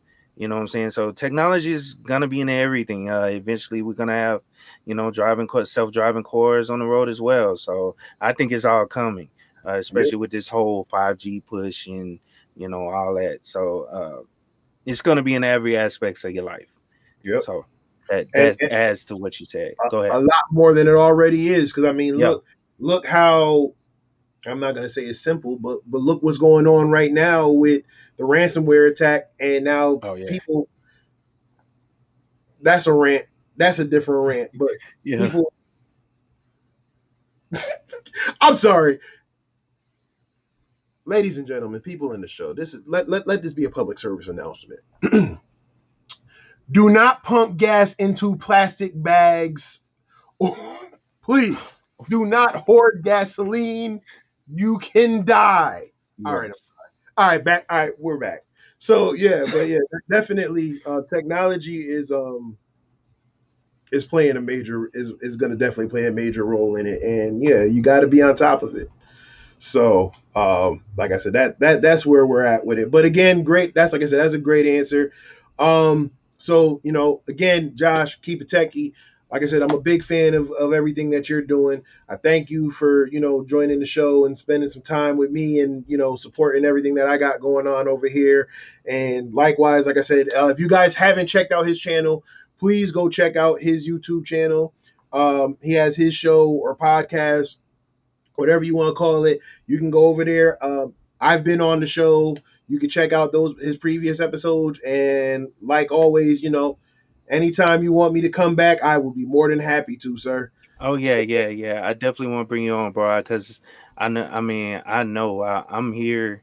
Most of the Thursdays that you are doing your videos, man, and I see that you're doing great things over here. You're trying to put this information out to people that could really use it and get into the to help them get into this field. So I support you 100. That's why I don't discriminate. If you're doing something good, that's dealing with technology, I share it as much as I can, you know what I'm saying? Because I mean, we all need help. We all start when you started your channel, and I started my channel, we both started at zero. yeah, I just happen to be, I guess started a little earlier than you, but that may be the case, but whatever. I got. I'm trying to push. Nah, I'm trying trying to get to. like you. I'm trying to get like you and Dewan, man. I'm But trying to nah, get man, that numbers up, we man. all started at zero, bro. So Yeah, just keep grinding, pushing out the content, and you'll start to see the eyes. And I do my best to help. That's why I'm always anybody that's doing something positive and and pushing technology to people. I'm down with it, and I try to do as much as I can to help them. But nah, nah, man, shout out to you for what you're doing. I really enjoy these episodes though, and everybody in the chat or whatever, shout out. I appreciate you, brother. So, all right, so let's see. We're gonna do the Q&A. I don't know how much time you got. Oh yeah, I got time. Yeah. Okay, so let's see. Let's see where we left off. And I'm sorry, I was about to close it out for you. I'm sorry, man. You good? So person centered cyber says my Roku TV has a Linux kernel. No, absolutely, absolutely. That's the other thing. You get good at Linux, you start figuring out things that have Linux kernels, and you can do things like tinker around with it and find a little gap or a hole and do some disclosure. Get into the bug bounty game. Yeah. That's another little hustle. So Blacks in Cybersecurity says is waving, but you know what? I wanted to actually touch on something real quick, and I've been holding this one back probably since Cheryl was on the show. Another public service announcement. When you see us here talking about doing things for people of color, doing things for women, doing things to bring more diversity, we're not excluding people. We're not trying to be divisive, right? However, if you don't see that there is a major gap in employment, in pay, in higher positions, board members, management, leadership, middle management, entry level, whatever, if you're telling me you don't see that, then you're choosing not to see it. You're choosing to be blind to a problem. So when you see groups like Blacks in Cybersecurity, when you see people like Person Centered Cyber, Professor Black Ops, KeepItTechie, Dewan Lightfoot, myself, DFIR Diva, Paris Athena with the Black Tech Twitter and the Black Tech Pipeline, and the score, Marcus J. Carey, score, and hundreds of other people, Ty Wilson, JB, TechSec Chicks, Kalila Scott. When you see all of us, we're not being divisive. We're trying to bring light to something that people who look like us, who come from the backgrounds that we come from, do not know in 2021, do not know that this can be for them. You have children younger than my son who are naturally technically inclined and damn near brilliant, but feel like all they have is their little device, tablet, phone, Nintendo Switch, or whatever it is that they're using to do these little cool things with tech. So we're not trying to we're not trying to exclude people or whatever. We're trying to bring more people in. If you have a problem with that, then I suggest you go do something with yourself that I'm not going to say right now, even though it is my show, but you can go in a corner and do something to yourself, by yourself, and sulk in a corner. But until we fix that issue, we're going to focus on people who need to be here. So that's my disclaimer. If you don't like it, there's some rocks. I suggest you kick them. All right. No, I 100% agree with you though. I mean, it's just pointing out that problem. It's not to divide. It's not to, because I mean, I'm cool with everybody, man. I was in the military, hung around all different types of groups of people. You know what I'm saying? There's nothing wrong with focusing in on, so the problem that we obviously see. You know what I'm saying? So that's all I wanted to add to it. But go ahead. And the other thing to it is we're talking about bringing technology education to communities, not only just communities of color, but poorer communities. There are people of all backgrounds in these poorer communities that will also get the same education. It's not like we're going to go, you're cool, you're cool, you're cool. No, you can't. No, we're trying to bring it to people who, again, may not have college money or may not be lucky or smart enough to, lucky and smart, because it takes both of those to land a college scholarship. So just shut the fuck up. Thank you. So, all right. So where are we? Ty says, why do they make it seem like you have to be a genius to succeed in IT? This was the problem that I faced when I got into tech, that I felt like I wasn't smart enough. This is the problem that a lot of people face today, which kind of goes back to my previous rant. Do you have to be smart? Yes. But it doesn't just stop with being initially smart. It has to be, I think it's the continuing education. Anybody can get in once you get in. It's staying in that's the problem. And like Josh said, learning the new things to progress.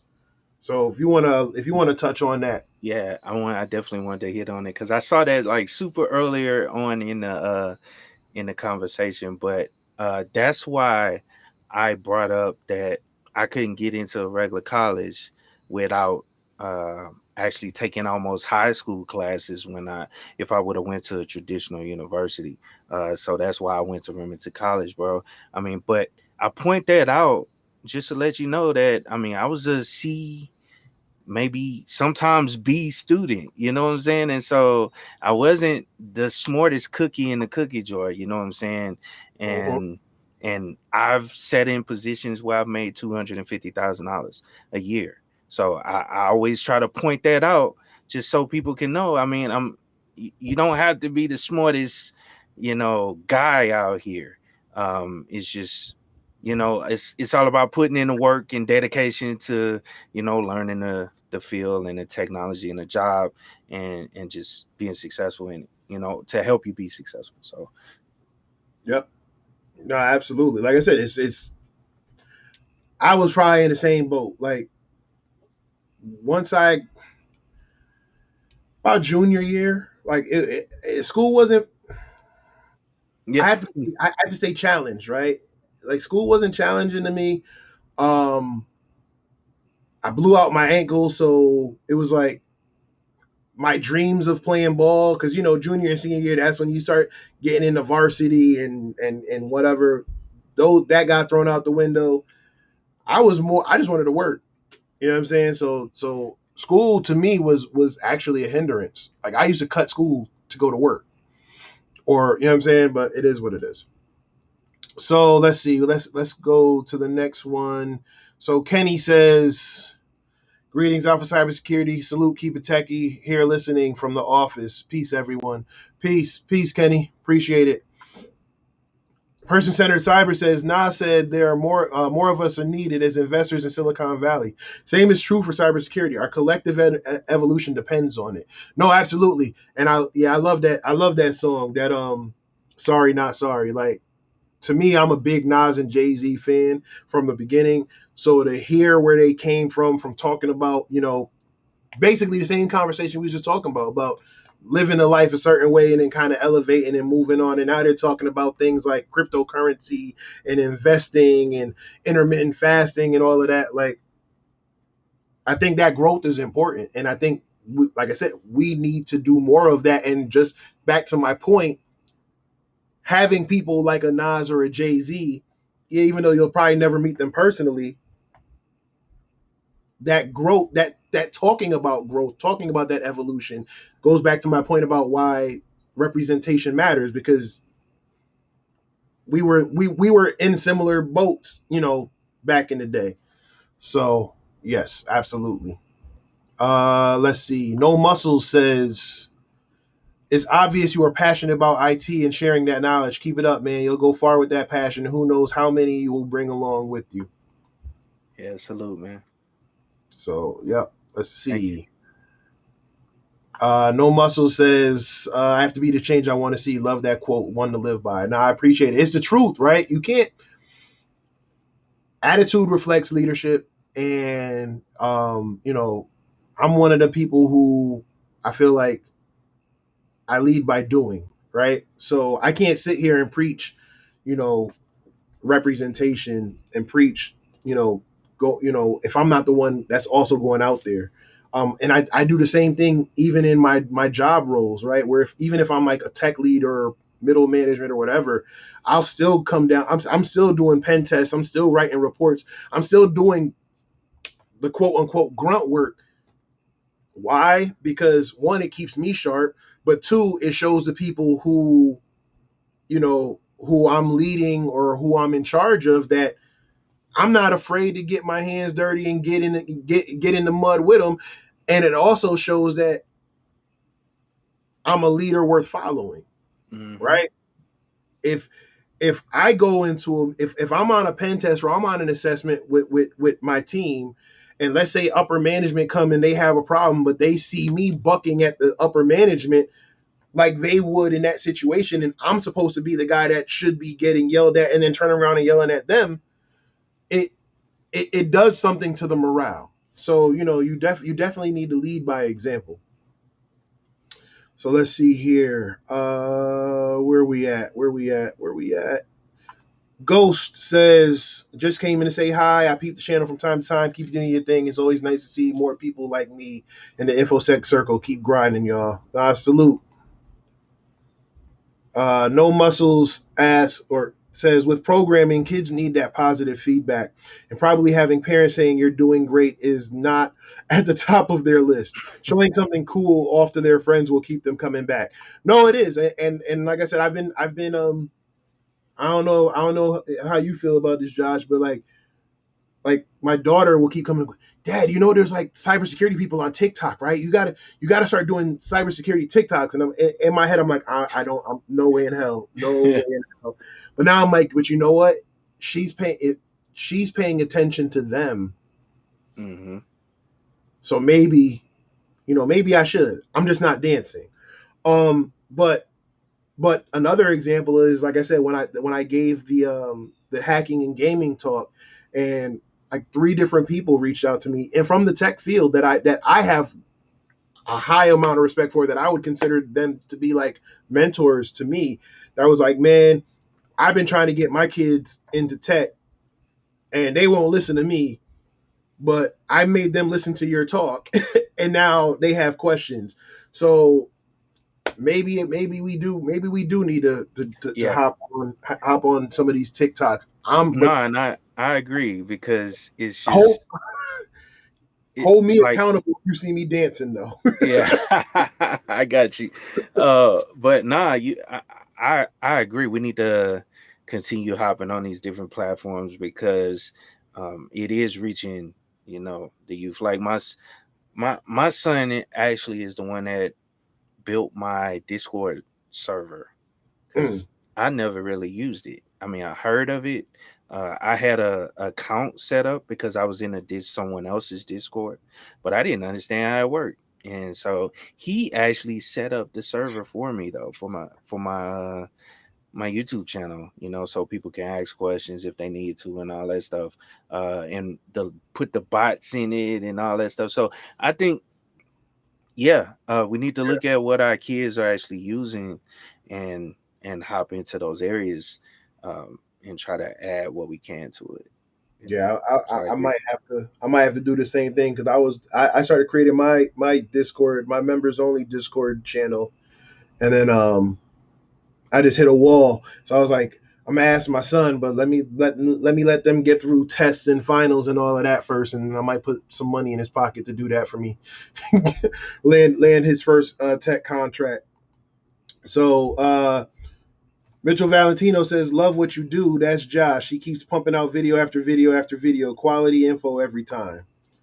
No, Appreciate it, Mitchell. no, that's important, man. Like I said, because again, these YouTube, like, listen. Oh, another rant incoming. I muted him, but there's one dude who keeps coming back and keeps commenting on my videos about how somehow, you know, we're not real, people who do tech content on YouTube aren't really in the field because we don't show our certification verify link or whatever. Or the other one is if we got time to do YouTube videos, why do we have time to do YouTube videos when we should be working? And it's like, dude, we work a 9 to 5 like everybody else. Um, but if you didn't love what you do, I wouldn't be Yeah, here every Thursday. If I yeah, didn't love this, if I didn't love what y'all do, the support y'all do with the pack, if I didn't, love and respect what KeepItTechie do, what Dewan do, what everybody else does, I would. There's no way in hell I'd put up with some of the crap or some of the things I get in my comments and messages. So you definitely have to love what you do. yeah. That's definitely the truth. Go ahead. So no, I was just gonna say. So how do because I don't know if you get it, but how do you stay positive and motivated when you're helping people? So like when I'm like helping people get into Whether the field or whether it's through your videos or whatever. 'Cause like I said, I don't know if you get like the trolling comments or whatever, but how do you navigate through that if you get oh, any?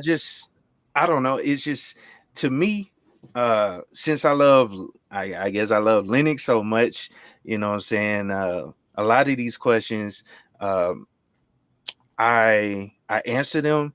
I respond to all my comments. I try to respond to almost every comment that comes up on my channel, and if it's positive or whatever. But and if it's a question about something, a lot of times it makes me look into that issue and see if I can. It's kind of like one of those entry level tech fields. It keeps me sharp or whatever by.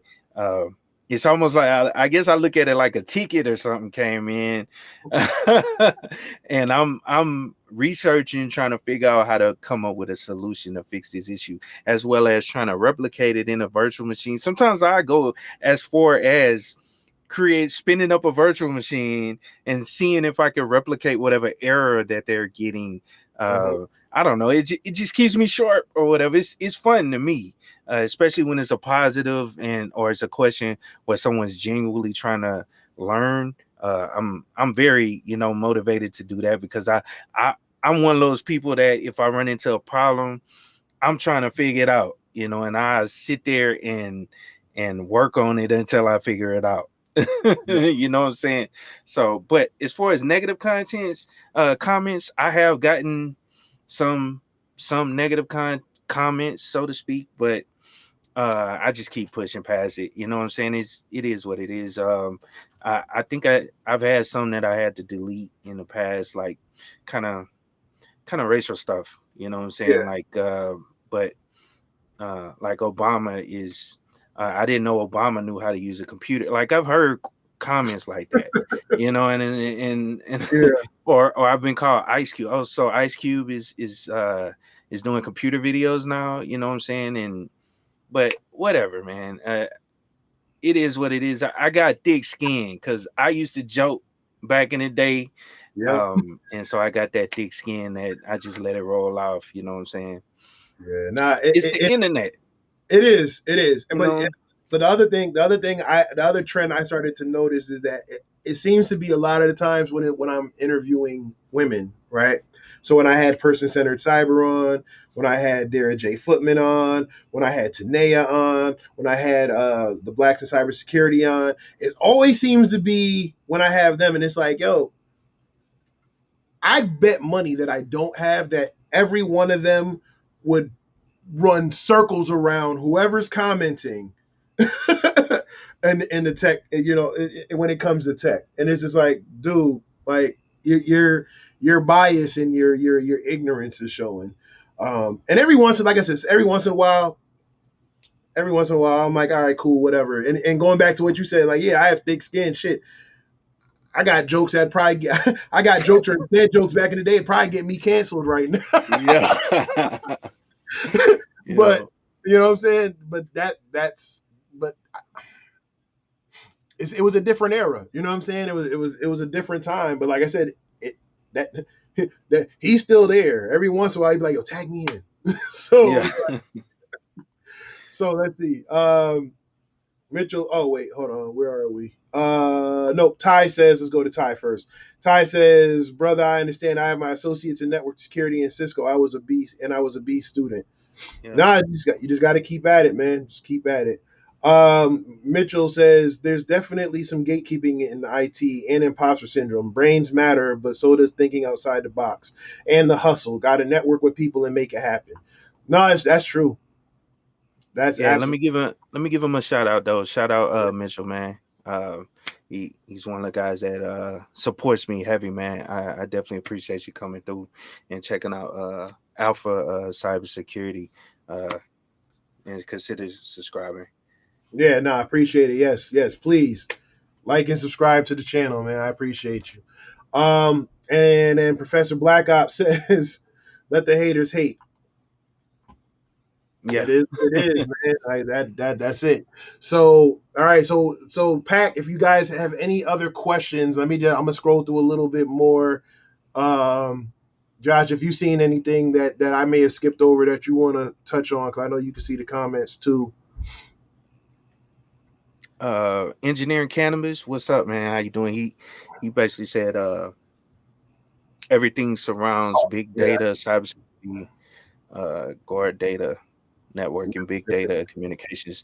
Yeah, he's another guy you probably need to talk to, bro. He's in the he does blockchain. He works with blockchain technology and big data automation and all that stuff. I brought him on my channel a while back as well, man. He's a very knowledgeable brother.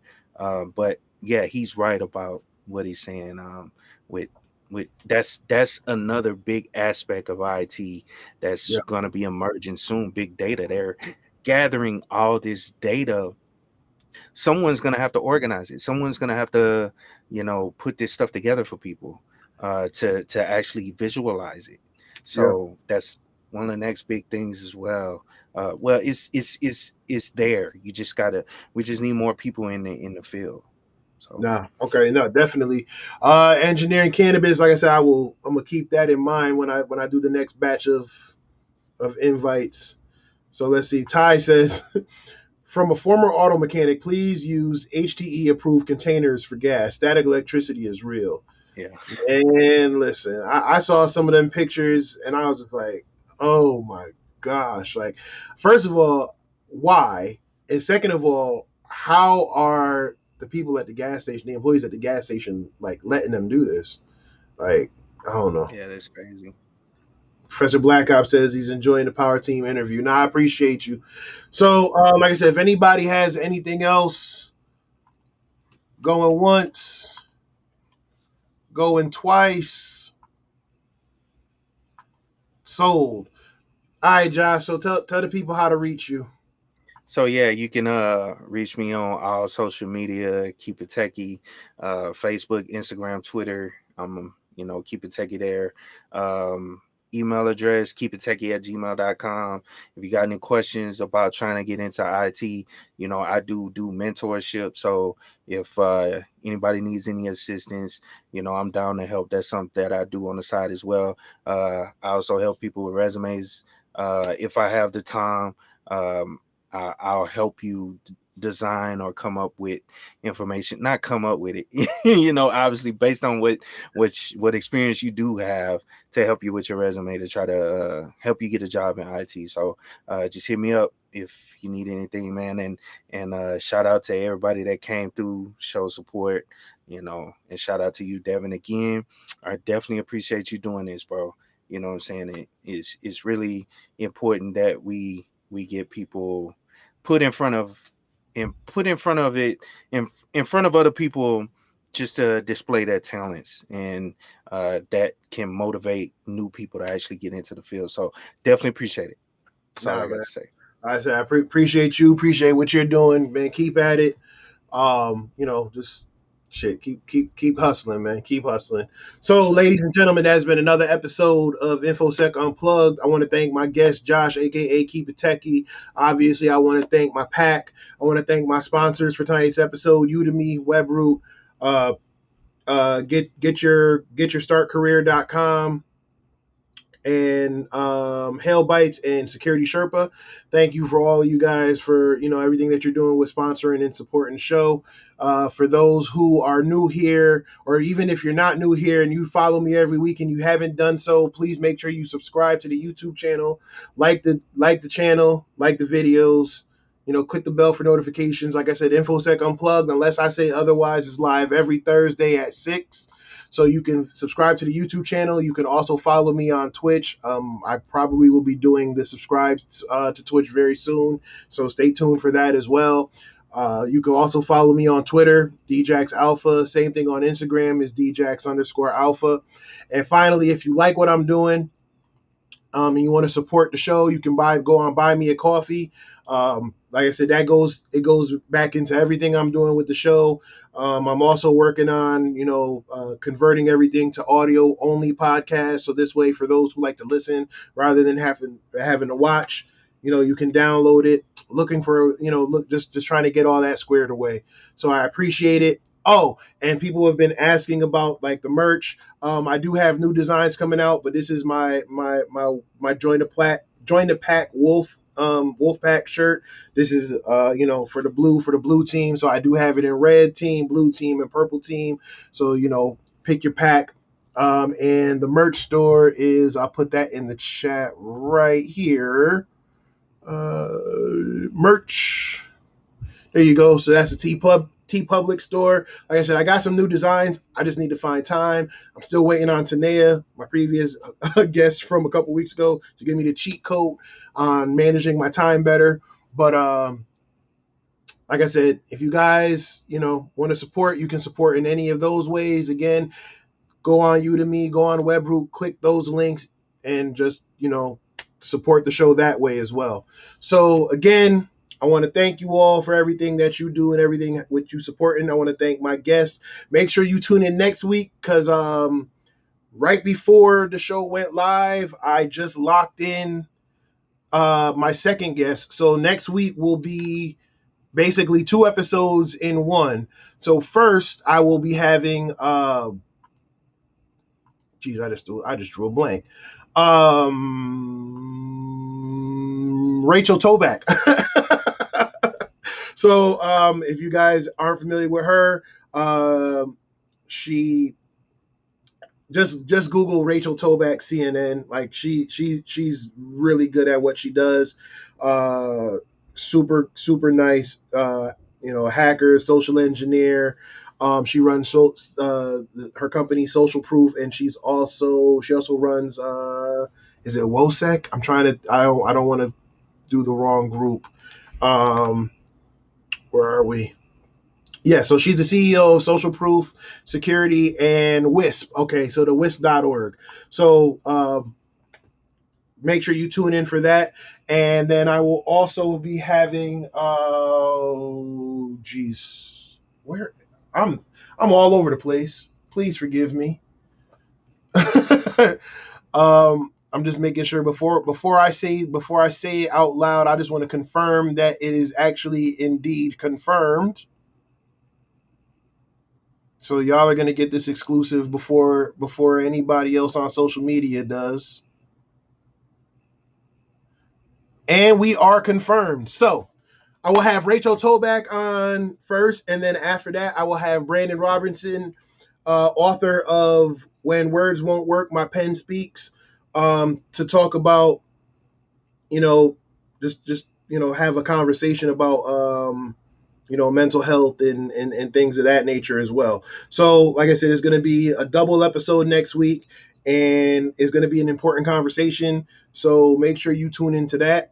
Like I said, thank you to everybody who's here, and I apologize for the delay trying to figure everything out. I just didn't want to speak on something and not know that it was actually factual. So I appreciate y'all. Josh, like I said, anytime, sir, let me know when you want me to come back. You're welcome here anytime as well.